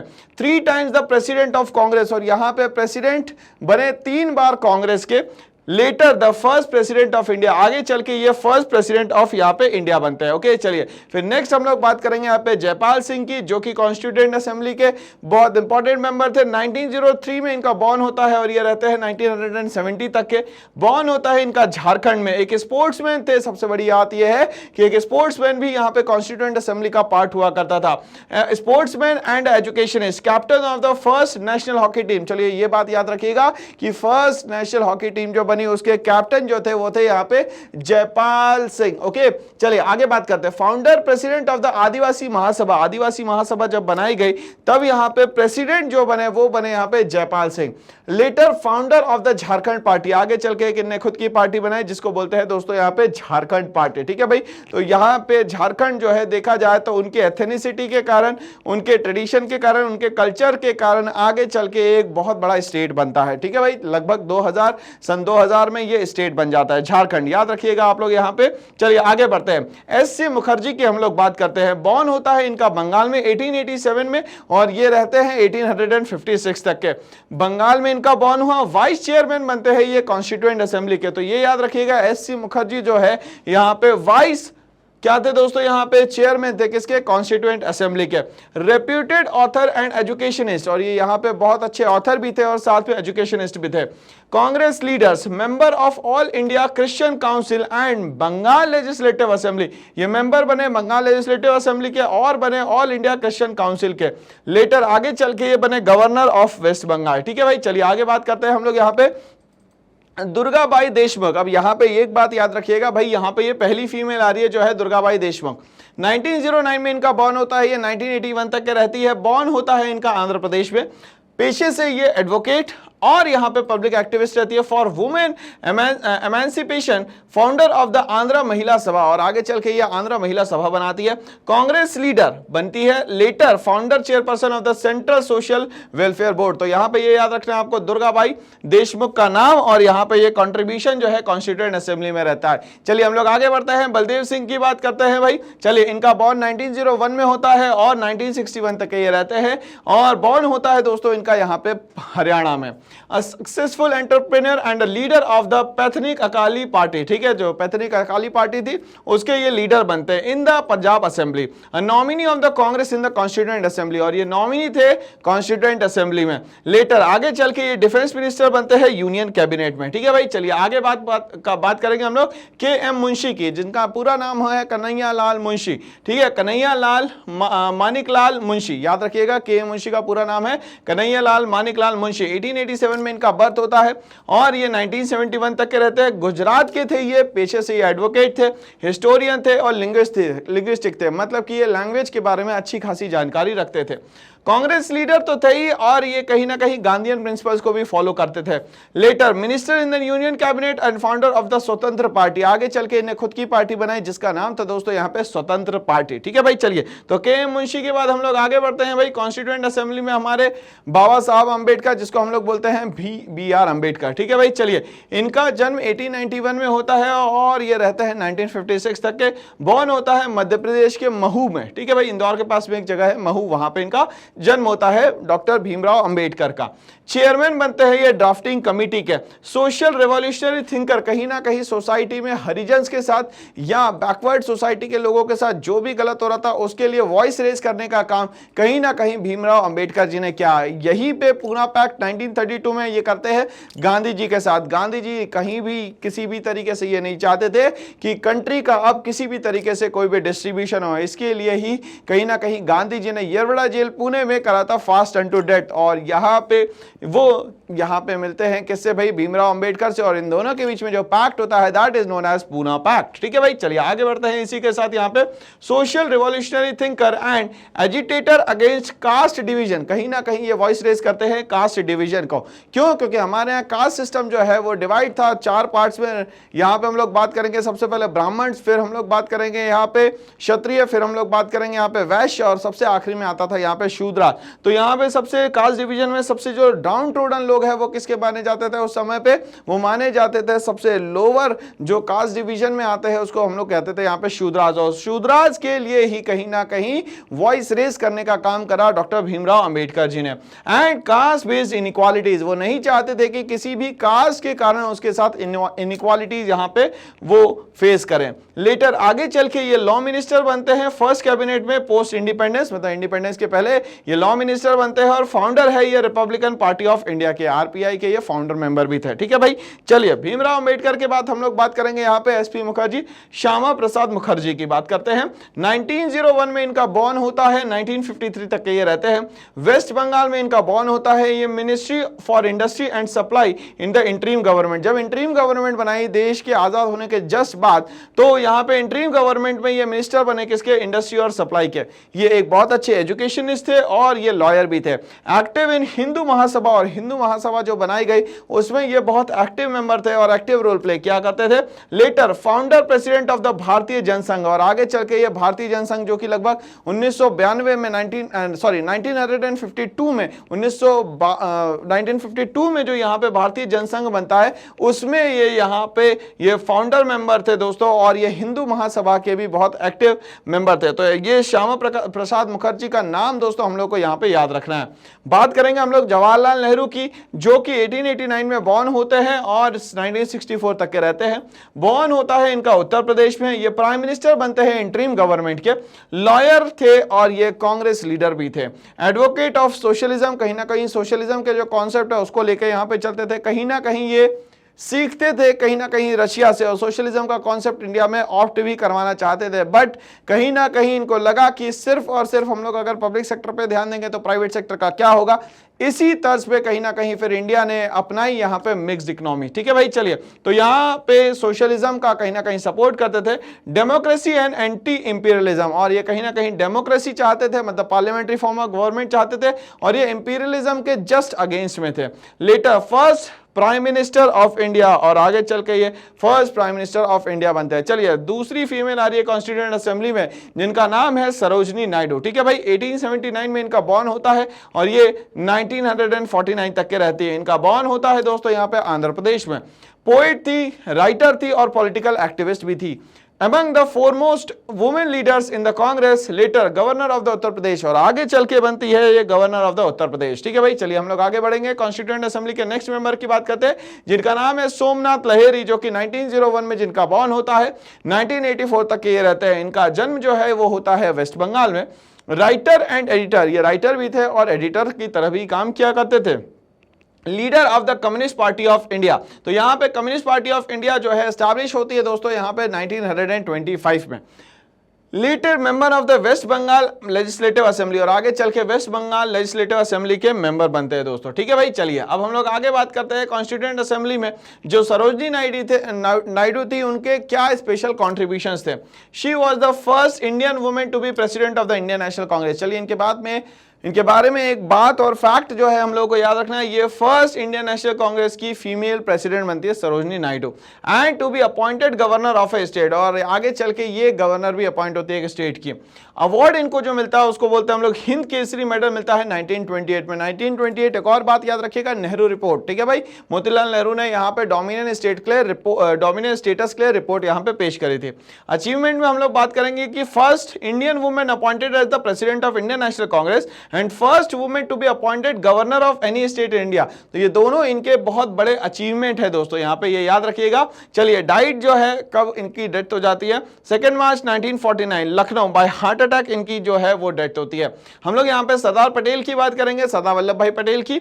सरदार वल्लभ भाई Patel was a senior leader of the Indian national Congress, और इंडियन नेशनल कांग्रेस के सीनियर मोस्ट लीडर थे सरदार वल्लभ भाई Patel and a prominent figure in the Indian freedom struggle. जो यहाँ पे फ्रीडम स्ट्रगल हुआ इसमें इनका बहुत बड़ा रोल था। Who letter become the India's first deputy prime minister, और ये बनते हैं डेप्यूटी प्राइम मिनिस्टर, ठीक है। और प्राइम मिनिस्टर कौन थे दोस्तों यहाँ पे, तो प्राइम मिनिस्टर थे जवाहरलाल नेहरू, प्रेसिडेंट कौन थे, तो Rajendra Prasad ji, okay. And the first home minister, और इनका कंट्रीब्यूशन 565 रियासतों को मिलाने का भी है। He had successfully accomplished the task of integrating 565 princely state, तो प्रिंसली स्टेट्स को मिलाने का काम इंडिया में कहीं ना कहीं किसने किया दोस्तों, तो वो करते हैं यहाँ पे सरदार वल्लभ भाई पटेल, ठीक है भाई। चलिए, he is known as the iron man of India और बिस्मार्क ऑफ इंडिया, तो भैया चलिए ऑटो एंड बिस्मार्क जो कि कहीं ना कहीं जर्मनी के यूनिफिकेशन में बहुत बड़ा एक्टिव रोल प्ले करता, उसी तरीके से इंडिया के यूनिफिकेशन में सबसे बड़ा रोल जो है वो सरदार वल्लभ भाई पटेल का था, इसीलिए उनको आयरन मैन ऑफ इंडिया भी कहा जाता है। For his contribution in unification of India,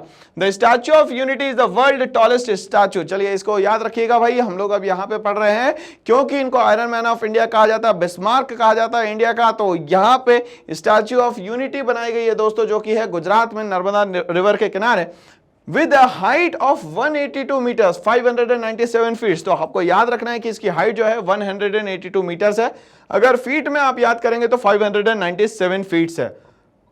located near the Kevadia in the state of Gujarat by sculpture Ram V Sutar. अब यहाँ पे याद रखना है कि इसको डिजाइन करने का काम जो है वो है राम वी सूतर जी ने इसको बनाया है। Inaugurated on 143rd anniversary of the Patels birth, तो यहाँ पे पटेल जी जो सरदार वल्लभ भाई पटेल जी है उनका जो 143rd एनिवर्सरी आई, उसमें यहाँ पे स्टैच्यू ऑफ लिबर्टी को यहाँ पे इनॉग्रेट किया गया, और इनॉग्रेट करने वाले हमारे अभी के प्राइम मिनिस्टर है जिनका नाम है नरेंद्र मोदी जी, ठीक है भाई। चलिए हम लोग आगे बात करते हैं, बात करेंगे हम लोग यहाँ पे कि कॉन्स्टिट्यूशन तो सर इतना सारा बड़ा इतना सारा इसमें डेटा है, तो अब हम लोग इसको कैसे पढ़ेंगे, तो इसके लिए सबसे shortest form of the constitution को हम लोग बोलते हैं यहाँ पे इंडेक्स ऑफ द कॉन्स्टिट्यूशन, और यहाँ पे हम लोग बोल सकते हैं कि एक ऐसा पेज जिसपे कॉन्स्टिट्यूशन के बारे में बहुत ही कंक्लूडेड फॉर्म में दिया गया है, that is known as preamble. क्या कहलाता है दोस्तों यहाँ पे, प्रीएम्बल, ठीक है। प्रीएम्बल और उसके हम लोग फीचर्स की यहाँ पे अब बात करने वाले हैं, ठीक है भाई। चलिए, our constitution begins from we the people of India, मतलब हम सब भारत के वासी जो हैं, we the people of India, चाहते तो इसको आई से स्टार्ट कर सकते थे, मगर यहाँ पे प्रीएम्बल की स्टार्टिंग जो है वी से होती है, which means that the constitution derives it's authority. अब यहाँ पे इसका मतलब क्या है, कॉन्स्टिट्यूशन कहीं ना कहीं डिराइव्स होता है authority from the people of India, मतलब कॉन्स्टिट्यूशन जो है वो हर तरीके से हर नजर से यहाँ पे लोगों के वेलफेयर के लिए ही बनाया गया है, डिसिप्लिन जो है क्रिएट किया गया लोगों के वेलफेयर के लिए। The preamble is the guiding line of the constitution. अब प्रीएम्बल अपने आप में क्या है, गाइडिंग लाइन है कहीं ना कहीं कॉन्स्टिट्यूशन की।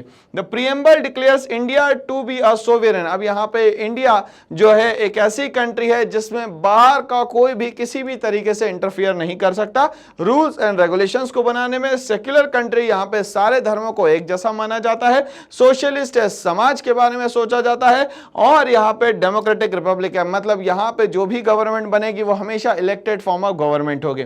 It also secures the principles of justice, और वो हमें किस किस तरीके से सिक्योर करने का काम करता है, तो जस्टिस, लिबर्टी, इक्वालिटी, फ्रेटर्निटी, ये सारी चीजों में यहाँ पे वो हमें सिक्योर करने का काम करता है। तो प्रीएम्बल को हम लोगों ने यहाँ पे मेन जो उसके पॉइंट्स थे उसको हम लोगों ने यहाँ पे देखा। चलिए हम लोग आगे बढ़ते हैं इसके साथ, और एक एक पॉइंट्स को अब हम लोग यहाँ पे डेप्थ में समझने की कोशिश करते हैं कि जो भी वर्ड यहाँ पे यूज करे गए हैं, जैसे sovereign, socialist, secular, democratic, Republic, और हम लोग बात करते हैं जस्टिस, इक्वालिटी, फ्रेटर्निटी, ये सब को हम लोग डिटेल में अब यहाँ पे समझने वाले। तो सोवरेन का मतलब क्या हुआ यहाँ पे ध्यान से समझिएगा। It means that our country has the right to make decisions on external और internal matters of the country. अब यहाँ पे हमारी कंट्री का इंटरनल मैटर या हम लोग अगर एक्सटर्नल मैटर में भी डिस्कस करते हैं, डिसाइड करते हैं, डिसीजन लेते हैं, तो वो 100% हमारा डिसीजन रहेगा। इस डिसीजन में किसी भी तरीके से किसी भी एक्सटर्नल पीपल, एक्सटर्नल कंट्री और यहाँ पे किसी की भी यहाँ पे रूल्स एंड रेगुलेशंस की जरूरत नहीं होगी। तो इसको कहा जाता है दोस्तों यहाँ पे सोवरेन कंट्री।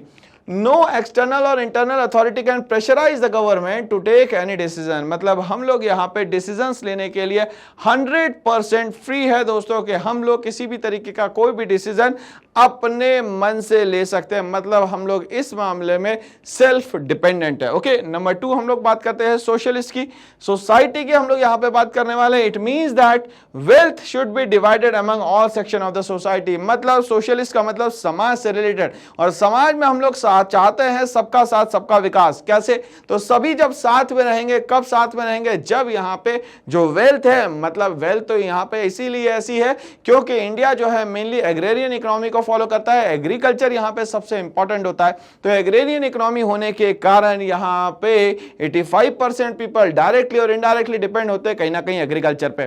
तो ये जो वेल्थ है इसका डिस्ट्रीब्यूशन जो है दोस्तों यहाँ पे पॉसिबल है, तो इक्वल ही डिस्ट्रीब्यूट हो जाए सभी के पास। कुछ लोगों के पास में यहाँ पे वेल्थ हो और कुछ के पास ना हो तो यहाँ पे हमारी कंट्री कभी भी एक डेवलप्ड नेशन नहीं बन पाएगी। तो सोशलिस्ट सिस्टम का सीधा मतलब होता है wealth should be distributed equally to all the citizen of that country. The government should work for the upliftment of the downtrodden section of the society. अगर मान लेते हैं किसी कारण से वो इकोनॉमिकली वीकर हो चुका है, किसी कारण से वो डाउन ट्रोडन हो गया, मतलब main stream of the society में वो नहीं मिल पा रहा है और मेन स्ट्रीम से काफी दूर हो गया है, तो यहां पे गवर्नमेंट का काम है कुछ ऐसे प्लान्स, कुछ ऐसी पॉलिसीज बनाए जाए जिससे कि वो मेन स्ट्रीम में मिल सके। और ये प्लान्स और पॉलिसीज जो है गवर्नमेंट ने बनाए रिजर्वेशंस के थ्रू, जिसमें हम लोग SC ST OBC, economically weaker section, women के लिए और डिसेबल्ड के लिए हर जगह पे किसी ना किसी तरीके से रिजर्वेशन देके मेन स्ट्रीम से जोड़ते हैं हम लोग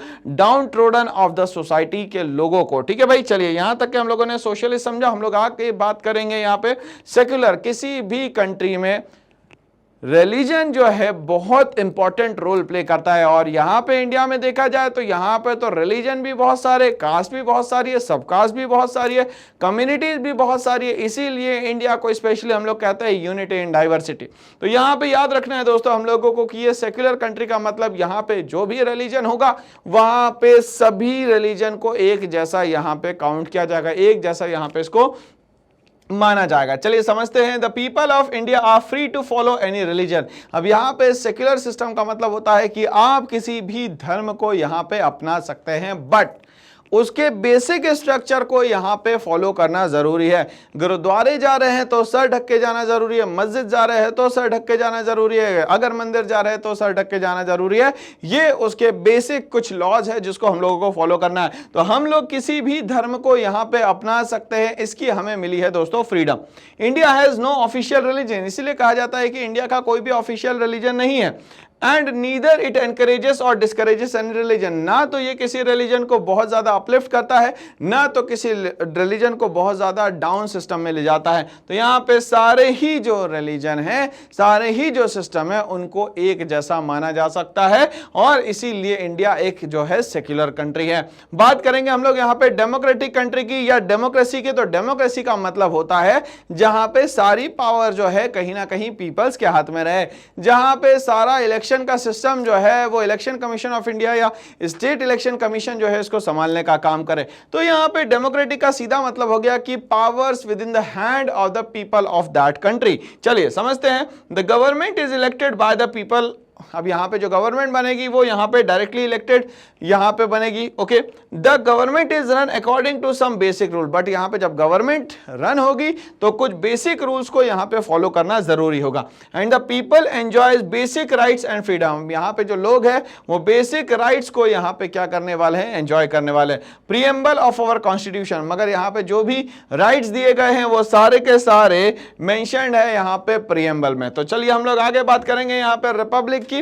रिपब्लिक का मतलब होता है कि जो भी हेड ऑफ द स्टेट होगा, हेड ऑफ द नेशन होगा, वो हमेशा दोस्तों यहां पे इलेक्टेड होगा। ठीक है भाई, चलिए। The head of the state is elected for a fixed period of time. यहां पे head of the elected people जो हेड बना हुआ है वो यहां पे फिक्स टाइम पीरियड के लिए यहां पे अपॉइंट किया जाएगा। ठीक है भाई, चलिए। मतलब ये जनरली 5 साल होगा, ठीक है। राज्यसभा में ये 6 साल होगा, मगर वहां पे भाई कोई भी सीट पे कोई परमानेंट नहीं रहेगा। सीट परमानेंट रहेगी, पर्सन परमानेंट यहां पे नहीं रहेगा। And the position is not hereditary. तो सबसे अच्छी बात यह है कि रिपब्लिक सिस्टम का मतलब होता है कि यहां पे जो भी इलेक्टेड मेंबर आएगा वो हमेशा इलेक्शन के थ्रू आएगा। दूसरा, यहां पे जो भी पोस्ट होगी वो किसी भी तरीके से कहीं पे भी हेरिडिटरी सिस्टम पे नहीं होगी, मतलब मोनार्कियल फॉर्म ऑफ गवर्नमेंट को यहां पे बिल्कुल भी इंप्लीमेंट नहीं किया जाएगा।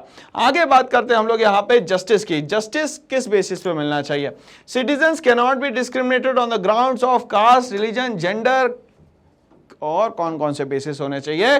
तो कास्ट, रिलीजन, जेंडर के अलावा क्रीड, रेस, ये सब के बेसिस पे किसी भी तरीके से यहां पे डिस्क्रिमिनेशन किसी भी यहाँ पे सिटीजन के साथ नहीं होना चाहिए दोस्तों। ठीक है भाई, चलिए तो हम लोग नंबर नेक्स्ट की बात करेंगे तो लिबर्टी की बात करते हैं। लिबर्टी का सीधा सीधा मतलब होता है दोस्तों फ्रीडम, यहाँ पे फ्री करना मतलब liberty.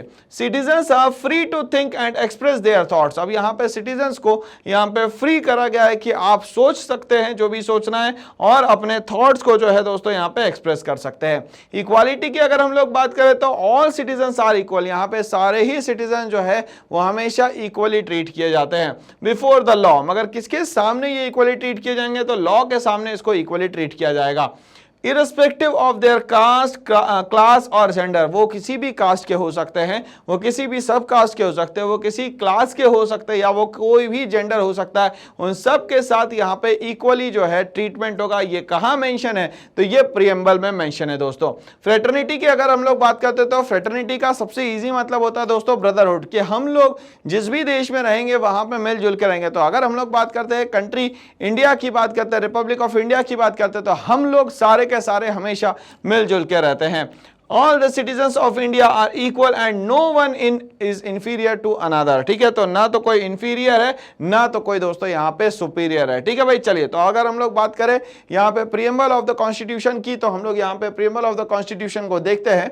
We the people of India having solemnly resolved to constitute India into a। अब हम लोग इंडिया को कैसे यहाँ पे पूरा का पूरा constitution of India को कैसे हम लोग डिफाइन करते हैं, द पीपल ऑफ इंडिया, मगर द पीपल ऑफ इंडिया नहीं, we the people of India, हम सब भारत के नागरिक solemnly resolve to constitute India into a sovereign democratic republic. अब यहाँ पे क्या बोल रहा है भाई, हम लोग सोवेरेन है, हम लोग डेमोक्रेटिक, और हम लोग क्या है दोस्तों यहाँ पे रिपब्लिक है। हमें जस्टिस मिलना चाहिए, किस किस बेसिस पे जस्टिस मिलना चाहिए, सोशल, इकोनॉमिकल और पॉलिटिकल। ठीक है भाई, चलिए तो सोशल, इकोनॉमिकल और पॉलिटिकल बेसिस पे हम लोग को क्या मिलना चाहिए, जस्टिस मिलना चाहिए। लिबर्टी की अगर हम लोग बात करते हैं, हमें फ्रीडम मिलना चाहिए। फ्रीडम किस चीज का मिलना चाहिए सर, थॉट्स का मिलना चाहिए, एक्सप्रेशन का मिलना चाहिए, बिलीफ का मिलना चाहिए, फेथ का मिलना चाहिए और वर्शिप का। तो ये लिबर्टी, ये सारी चीजों में हम लोगों को मिलनी चाहिए। इक्वालिटी की अगर हम लोग बात करें तो इक्वालिटी ऑफ स्टेटस मिलना चाहिए, मतलब हर किसी को एक तरीके से यहाँ पे देखा जाए। And of opportunity and to promote among them all, और यहाँ पे बोल रहा है कि इक्वालिटी मिलनी चाहिए किसकी, स्टेटस की, और किसकी मिलनी चाहिए, अपॉर्चुनिटी की। और दूसरा, अगर प्रमोशन करने का मौका मिल रहा है, किसी को प्रमोट या किसी को आगे बढ़ाने का, अपलिफ्ट करने का मौका मिल रहा है, तो वो भी हमें यहाँ पे करना चाहिए। फ्रेटर्निटी मतलब कि ब्रदरहुड होना चाहिए। Assuring the dignity of the individuals and the unity of the nation. तो यहाँ पे अगर फ्रेटर्निटी की बात हो रही है तो यहाँ पे हो रही है बात किसकी, डिग्निटी ऑफ इंडिविजुअल। हर एक पर्सन की एक डिग्निटी है, उसको यहाँ फॉलो करना जरूरी है। और यूनिटी ऑफ द नेशन, इसके कारण कंट्री जो है वो हमेशा क्या रहेगी, यूनाइट रहेगी। In our constituent assembly this 26th day of November 1949। तो यहाँ पे जो दिन है वो कौन सा है, 26 नवंबर 1949, जिस दिन यहाँ कॉन्स्टिट्यूशन को ऑप्ट किया गया था। hereby adopt, enact and give to ourselves this constitution। और इस तरीके से हम लोग यहाँ पे प्रीएम्बल को और पूरे कॉन्स्टिट्यूशन को तहे दिल से क्या करते हैं, यहाँ पे अपनाते हैं दोस्तों। तो यहाँ पे वो सारी बातें लिखी गई है दोस्तों जो प्रीएम्बल में दी गई है। ठीक है भाई, चलिए तो प्रीएम्बल हमें समझ में आ गया दोस्तों, हम लोग आगे बढ़ते हैं। इसी के साथ हम लोग बात करेंगे अगर यहाँ पे timeline of the Indian constitution की, इंडियन कॉन्स्टिट्यूशन कब से और कहां से शुरू होता है और बन के कब तैयार होता है। तो इसकी सबसे पहली बात जो करी गई वो करी गई दोस्तों यहाँ पे 1934 में। चलिए ध्यान से समझिएगा, 1934 में सबसे पहले एडवाइजर जो थे जिनका नाम था यहाँ पे M.N.. Roy, gave the idea of constituent assembly. M.N.. Roy ने 1934 में सबसे पहली बार आइडिया दिया कॉन्स्टिट्यूएंट असेंबली का, for framing the Indian constitution. तो कॉन्स्टिट्यूएंट असेंबली वो बॉडी जो इंडियन कॉन्स्टिट्यूशन बनाने का काम करेगा। मगर यहां पे ये बात किसने रखी, तो सर यहां पे रखी एम.एन. रॉय ने। कब रखी सर, 1934 में। 1935 में गवर्नमेंट ऑफ इंडिया एक्ट भी बनता है दोस्तों। This idea of forming a constituent assembly was supported by leaders of the Indian national Congress. और इंडियन नेशनल कांग्रेस कब बन गया था सर, तो वो बन गया था 1885 में, याद रहेगा। चलिए तो यहां पे बोला गया कि जितने भी इंडियन नेशनल कांग्रेस के यहां पे लोग थे, उन लोगों ने क्या करा भाई कि इन लोगों ने सपोर्ट किया कि कॉन्स्टिट्यूएंट असेंबली तो होनी चाहिए, जिससे हम लोग कहीं ना कहीं कॉन्स्टिट्यूशन कॉन्स्टिट्यूशन बना पाएंगे। 1938 में Jawaharlal Nehru on behalf of the Indian national Congress demanded that the constituent assembly consisted of Indians only. मगर यहाँ पे 1938 में जवाहरलाल नेहरू जी का कहना यह था कि इस कॉन्स्टिट्यूएंट असेंबली में सिर्फ इंडियंस होने चाहिए, बाहर का कोई नहीं होना चाहिए। क्यों? क्योंकि हमारे देश के लिए संविधान बनना है, तो हमारे देश के लोगों को यहाँ पे प्रायोरिटी देना चाहिए। 1940 में Britishers accepted this demand in the August offer, और यहाँ पे 1940 में अगस्त ऑफर आता है जिसमें जवाहरलाल नेहरू, एम.एन. रॉय और ये कांग्रेस के लीडर्स ने जो यहाँ पे पूरा का पूरा प्रपोजल रखा ब्रिटिशर्स के सामने अगस्त ऑफर में, ये एक्सेप्ट कर लिया गया। तो 1940 में दोस्तों आता है अगस्त ऑफर। ये डेट दोस्तों हम लोग को यहाँ पे याद रखनी है। ठीक है भाई, चलिए बात करते हैं हम लोग 1942 की। Before the quit India movement, जिसमें क्विट इंडिया मूवमेंट में सबसे बड़ा रोल रहा मोहनदास करमचंद गांधी जी का, जिसमें उनने नारा दिया डू और डाई का। Before the Quit India movement, Crisp Mission said that formation of Constituent Assembly would be after World War II।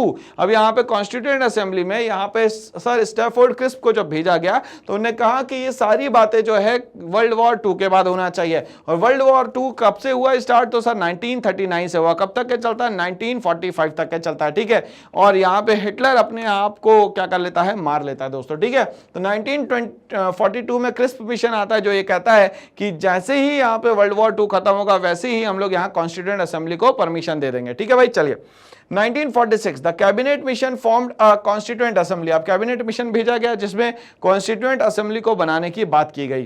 Constituent assembly head, अब कॉन्स्टिट्यूएंट असेंबली में कितने लोग होंगे? 389 सीट्स हुआ करती थी, जिसमें 296 ब्रिटिश इंडिया के थे और 93 जो थे वो प्रिंसली स्टेट्स थे।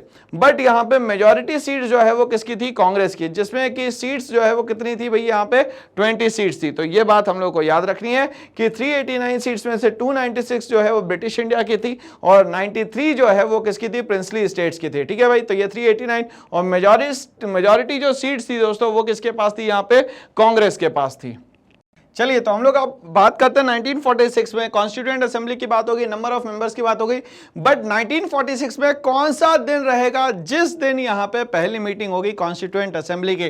तो हम लोगों ने यहाँ पे देख लिया कि क्रिस्प मिशन आया, हम लोगों ने देखा यहाँ पे कि क्रिस्प मिशन में बात तो रख दी गई मगर यहाँ पे एक्सेप्टेंस नहीं मिले। 1940 में यहाँ पे अगस्त ऑफर भी आ गया, यहाँ पे भी बात रख दी गई और फाइनली 9 दिसंबर 1946 को कॉन्स्टिट्यूएंट असेंबली की पहली मीटिंग होती है दोस्तों। तो चलिए हम लोग बात करेंगे यहाँ पे 9 दिसंबर 1946 की।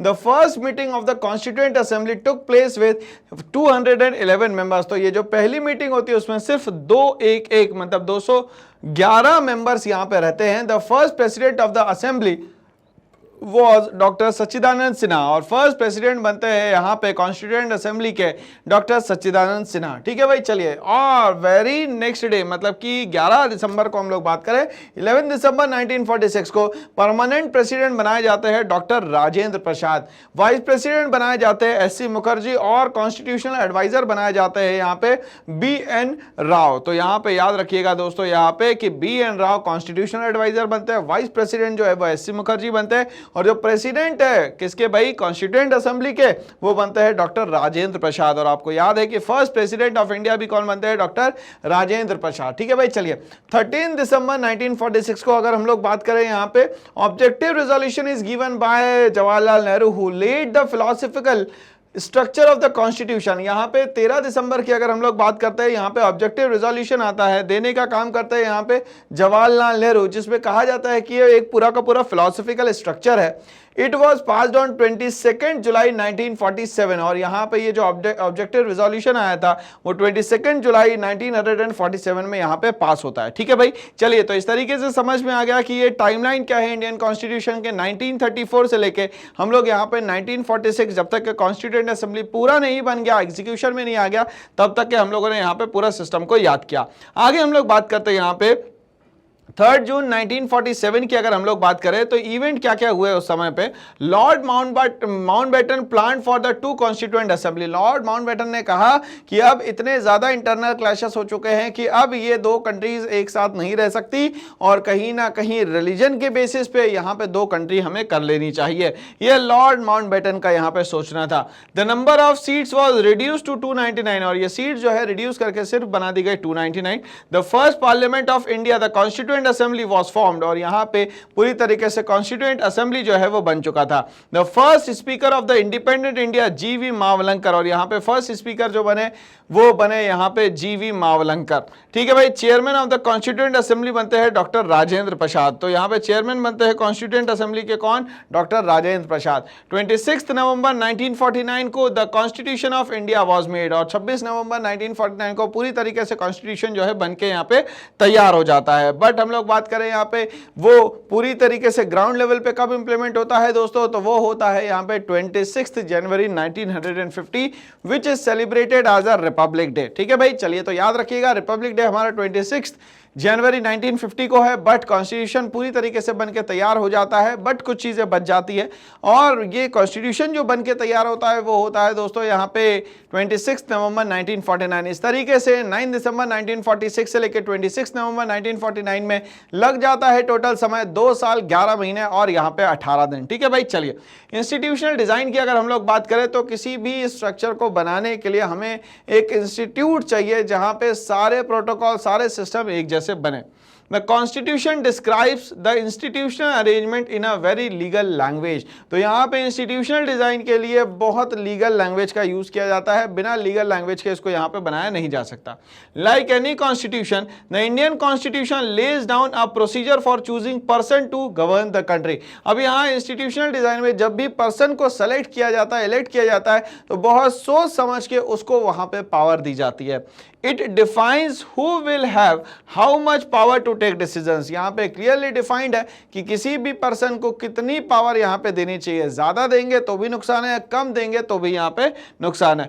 And it puts limit to what the government can do. अब यहाँ पे बोल रहा है कि जब हम लोग यहाँ पे पावर देंगे तो यहाँ पे उसमें लिमिट्स भी देंगे कि कितनी लिमिट्स तक के यहाँ पे इसका इस्तेमाल कर सकता है। Can do by providing same rights to the citizens that can not be violated. यहाँ पे इतनी पावर देना है कि कहीं ना कहीं सिटीजन जो है यहाँ पे वो पावर का ऐसा ना लगे उन लोगों को कि इस्तेमाल जो है वो गलत हो रहा है। ठीक है। और यहाँ पे सिटीजन्स उस पावर का किसी भी तरीके से वायलेशन ना करे, उसको ब्रेक डाउन यहाँ पे ना करे। तो चलिए हम लोग आगे बढ़ते हैं इसी के साथ, क्योंकि इंडियन कॉन्स्टिट्यूशन में हम लोगों ने देखा कि बहुत सारे सोर्सेस जुड़े हुए हैं, बहुत सारी जगह से इंडियन कॉन्स्टिट्यूशन में सोर्सेस आते हैं और फिर जाके हमारा इंडियन कॉन्स्टिट्यूशन कंप्लीट होता था। किस किस कंट्री से हमने क्या क्या सोर्स लिया है उसका अब हम लोग यहाँ पे डिस्कस करने वाले हैं। ठीक है भाई। चलिए, The Constituent Assembly adopted the Constitution on November 26, 1949 and came into effect on 26 January 1950। Important sources of the Indian Constitution की बात करें तो सबसे पहले हम लोग बात करते हैं यहाँ पे यूएसए। तो यूएसए से हम लोगों ने क्या क्या लिया? सबसे पहले यूएसए से लिया दोस्तों हम लोगों ने प्रीएम्बल। दूसरा, फंडामेंटल राइट जो है वो हम लोगों ने यूएसए से लिए, जो कि आर्टिकल नंबर 12 से लेकर आर्टिकल नंबर यहाँ पे 32 तक के आते हैं। याद रहेगा दोस्तों। तो फंडामेंटल राइट्स और प्रीएम्बल कहां से लिए दोस्तों? हम लोगों ने यूएसए से। अब ये फंडामेंटल राइट्स क्या होते हैं सर? तो वो सारे राइट जो बेसिक राइट्स होते हैं किसी भी इंसान के जीवन के लिए जो जरूरी है, बर्थ से लेकर डेथ तक के, उन सारे राइट्स को हम लोग बेसिक राइट्स या तो हम लोग यहाँ पे फंडामेंटल राइट्स कहते हैं। ठीक है भाई। तो इंडियन कॉन्स्टिट्यूशन में फंडामेंटल राइट्स कहां से आते हैं सर? तो वो आते हैं यहाँ पे यूएसए से। Federal structure of a government, मतलब distribution of power between the central government and the state government is known as federal form of government. ठीक है भाई। चलिए, तो फेडरल स्ट्रक्चर भी हम लोगों ने दोस्तों कहां से लिया? वो लिया हम लोगों ने यूएसए से। Functions of president and the vice president, president कौन होगा, वाइस प्रेसिडेंट कौन होगा, उसकी पावर्स क्या होंगी, वो सारी चीजें जो है हम लोगों ने कहां से लिए दोस्तों? सीधे सीधे यूएसए से। इंपीचमेंट ऑफ द प्रेसिडेंट, अब यहाँ पे हम लोग को ये पता है सर कि यहाँ पे अगर प्रेसिडेंट एक बार यहाँ पे इलेक्ट हो गया तो इसको हटाना बड़ा मुश्किल काम है। उसको हटाने के लिए एक प्रोसीजर लाना पड़ेगा जिसको कहते हैं हम लोग यहाँ पे इम्पीचमेंट, जिसमें यहाँ पे इम्पीचमेंट लाने के लिए दोनों हाउसेस से मेजॉरिटी अगर नहीं आती है तो इम्पीचमेंट पास नहीं हो सकता। इंडिया में इम्पीचमेंट अभी तक के नहीं आया किसी भी प्रेसिडेंट के खिलाफ। जुडिशियल रिव्यूज की अगर हम लोग बात करें तो इजी लैंग्वेज में हम लोग यहाँ पे बोलते हैं कि जो भी डिसीजन दिया गया, जैसे हम लोग यहाँ पे इजी लैंग्वेज उसको बोलते हैं रिट्स। ठीक है। तो जुडिशियल रिव्यू का भी जो सिस्टम है वो हम लोगों ने दोस्तों यहाँ पे लिया है यूनाइटेड स्टेट्स ऑफ अमेरिका से। Removal of the supreme court and the high court जजेस, अब यहाँ पे सुप्रीम कोर्ट और हाई कोर्ट के जजेस को अपॉइंट तो यहाँ पे करेगा प्रेसिडेंट, मगर किस तरीके से उनको यहाँ पे हटाया जा सकता है, ये सारा प्रोसीजर जो है वो हम लोगों ने यहाँ पे अडॉप्ट किया है दोस्तों यूएसए से, यूनाइटेड स्टेट्स ऑफ अमेरिका से। ठीक है भाई। चलिए, अब हम लोग बात करते हैं यूनाइटेड किंगडम, ठीक है, जिसको हम लोग द ग्रेट ब्रिटेन कहते हैं, वहां से हम लोगों ने क्या क्या यहाँ पे ऑप्ट किया। Number 1, parliamentary form of government, मतलब कि यहाँ पे हमारे पास एक अपर हाउस होगा जिसको हम लोग इंडिया में कहते हैं राज्यसभा और एक हमारे पास लोअर हाउस होगा जिसको हम लोग कहते हैं यहाँ पे लोकसभा।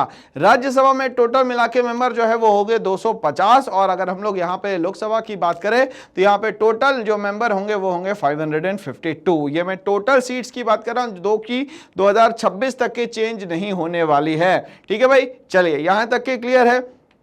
डिलिमिटेशन कमीशन के तहत यहाँ पे 2026 तक के सीट चेंज नहीं होने वाली है। इस 552 में से 2 सीट्स को मैं अगर हटाता हूं तो वो हो जाती है दोस्तों यहाँ पे एंग्लो इंडियंस की। ठीक है भाई, चलिए इसके अलावा 530 सीट जो है वो पूरी स्टेट्स को चले जाती है, 20 सीट जो है वो यूनियन टेरिटरी को चले जाती है और 2 जो है वो यहाँ पे 2 एंग्लो इंडियंस को चले जाती है जो कि यहाँ पे प्रेसिडेंट द्वारा नॉमिनेटेड किए जाएंगे।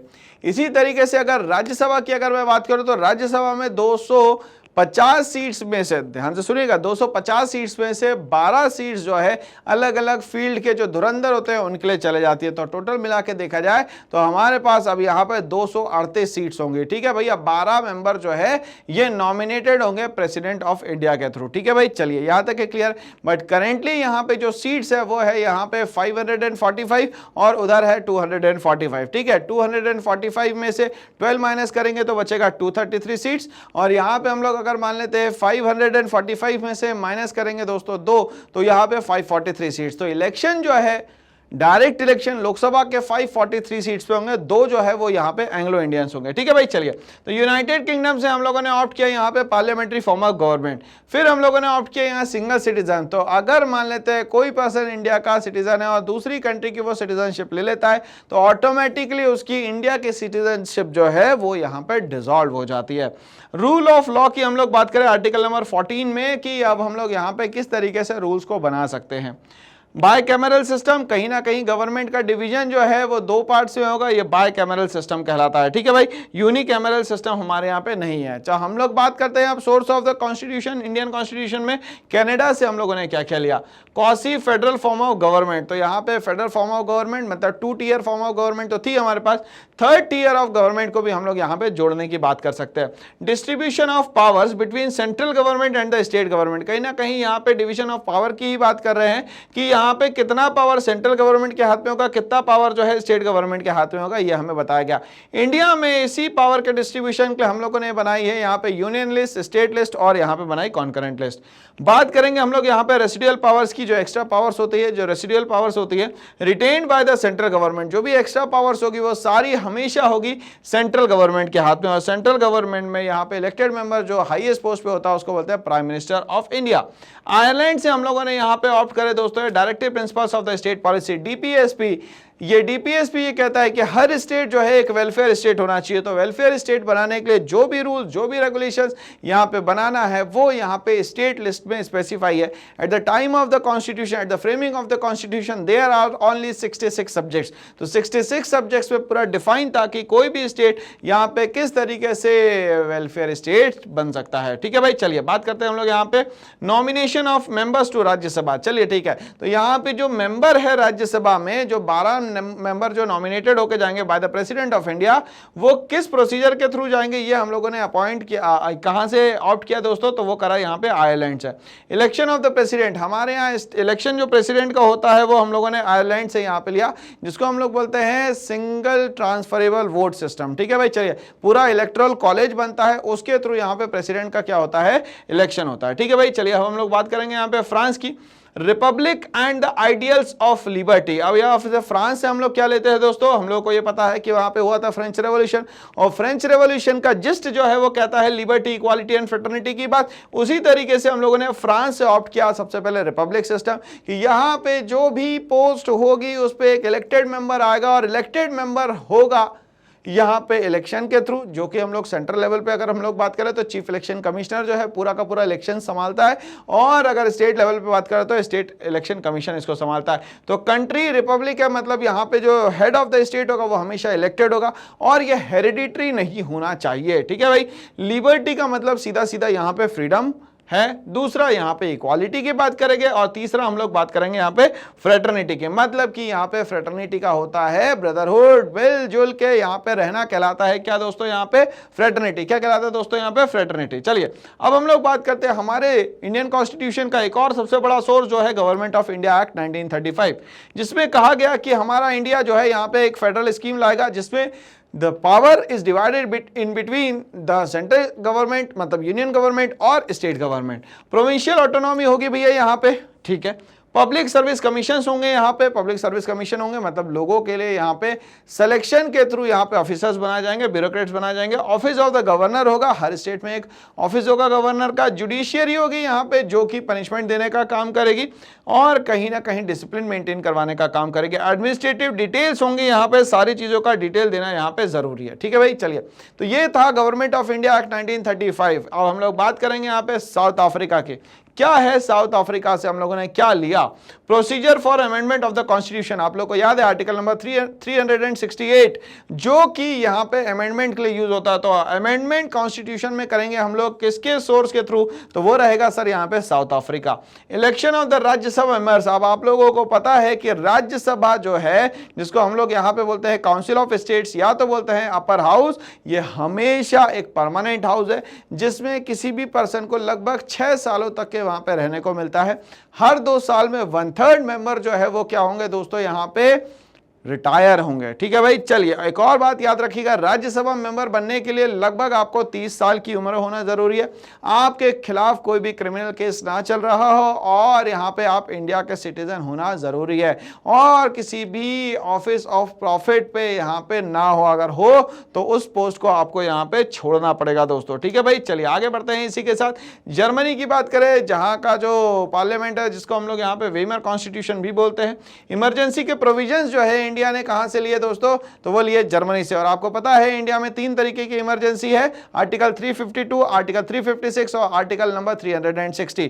प्रेसिडेंट रूल, स्टेट इमरजेंसी और सॉरी हम लोग उसको ये भी बोल सकते हैं यहाँ पे प्रेसिडेंट रूल, नेशनल इमरजेंसी और हम लोग बोलते हैं फाइनेंशियल इमरजेंसी, ठीक है भाई। चलिए तो जरूरत पड़ने पे इन इमरजेंसीज का यूज किया जाता है। तो इंडिया में अभी 3 इमरजेंसीज होती है, एक तो नेशनल इमरजेंसी, एक हो जाती है यहाँ पे प्रेसिडेंट रूल और तीसरा जो है उसको हम लोग कहते हैं दोस्तों यहाँ पे फाइनेंशियल इमरजेंसी। फाइनेंशियल इमरजेंसी आज तक के इंडिया में नहीं लगाई गई है। Suspension of the fundamental rights during emergency, but जब इमरजेंसी लगाई जाएगी तब यहाँ पे सस्पेंड किया जाएगा कुछ फंडामेंटल राइट्स को, और ये सब किससे लिया दोस्तों, हम लोगों ने यहाँ पे जर्मनी से, ठीक है भाई। चलिए तो जर्मनी की कहानी क्लियर। अब हम लोग बात करते हैं यूएसएसआर की, सोवियत यूनियन। फंडामेंटल ड्यूटीज जो है वो हम लोगों ने देश के लिए हम लोग क्या बेहतर से बेहतर कर सकते हैं, ये सारे प्रिंसिपल जो है वो किस में दिया है दोस्तों, यहाँ पे फंडामेंटल ड्यूटीज में दिया। Idea of socio economic and political justice in preamble, तो यहाँ पे सोशल, इकोनॉमिकल और पॉलिटिकल जस्टिस जो भी प्रीएम्बल में होगा वो सब किससे लिया हम लोगों ने यहाँ पे दोस्तों, यूएसएसआर से लिया। किससे लिया दोस्तों, यूएसएसआर से।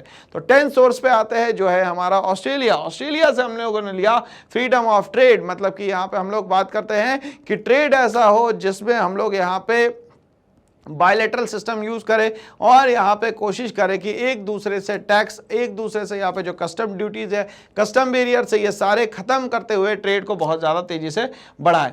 कॉमर्स की बात करते हैं with in the country and between the states, और कंट्री के अंदर और स्टेट्स के अंदर पूरा का पूरा ट्रेड सिस्टम कैसा होगा, कमर्शियल सिस्टम कैसा होगा, ये सारी बातें जो है हम लोगों ने यहाँ पे ऑस्ट्रेलिया से ली। कॉन्करेंट लिस्ट की जो बात है जिसपे सेंट्रल गवर्नमेंट और स्टेट गवर्नमेंट दोनों मिलकर काम कर सकती है और इसमें टोटल मिलाकर 47 सब्जेक्ट डाले गए, ये सब कुछ किसमें आता है दोस्तों, कॉन्करेंट लिस्ट में आता है। तो चलिए हम लोग बात करें यहाँ पे लैंग्वेज ऑफ द प्रीएम्बल की, तो प्रीएम्बल में कौन सी लैंग्वेज होनी चाहिए, तो वो सारी बातें जो है वो हम लोगों ने यहाँ पे कंसीडर की दोस्तों, यहाँ पे ऑस्ट्रेलिया से। जापान से क्या लिया हम लोगों ने, procedure establish by the law. यहाँ जापान से हम लोग लेते हैं कि जो भी सिस्टम बनेगा वो हमेशा लॉ के अकॉर्डिंग बनेगा, बिना लॉ के हिसाब से यहाँ पे कोई भी प्रोसीजर या यहाँ पे कोई भी लॉ जो है वो बिना प्रोसीजर के नहीं बनाया जाएगा। इस तरीके से हमारा पूरा साउथ अफ्रीकन कॉन्स्टिट्यूशन जो हम लोगों ने बनाया, जिसमें सबसे मेन कंट्रीब्यूशन रहा नेल्सन मंडेला का, और हम लोग इंडियन कॉन्स्टिट्यूशन की बात करें जिसमें कॉन्स्टिट्यूएंट असेंबली के जितने भी मेंबर्स थे उनका एक इंपॉर्टेंट रोल रहा। दोनों ही डेमोक्रेटिक कंट्री आज कॉन्स्टिट्यूशन को फॉलो कर रही है, दोनों ही यहाँ पे कंट्री ने बहुत स्ट्रगल किया और आज जो लोग यहाँ पे इन सब चीजों को एंजॉय कर रहे हैं इसके पीछे बहुत ज्यादा सेक्रीफाइसेस है, और ये आपको सारी चीजों को बताने का मेरा काम था। तो इस तरीके से टीम डेफिनेट सक्सेस पाठशाला लेके आया इस साल ये कुछ salient features, online classes, live classes classes, DPP, handwritten और स्टडी मटेरियल। पढ़ेगा इंडिया तभी तो बढ़ेगा इंडिया। तो बढ़ा दीजिए इस चैनल पे फटाफट लाइक, फटाफट सब्सक्राइब करवाइए और शेयर करना ना भूले। Thanks for watching and all the best.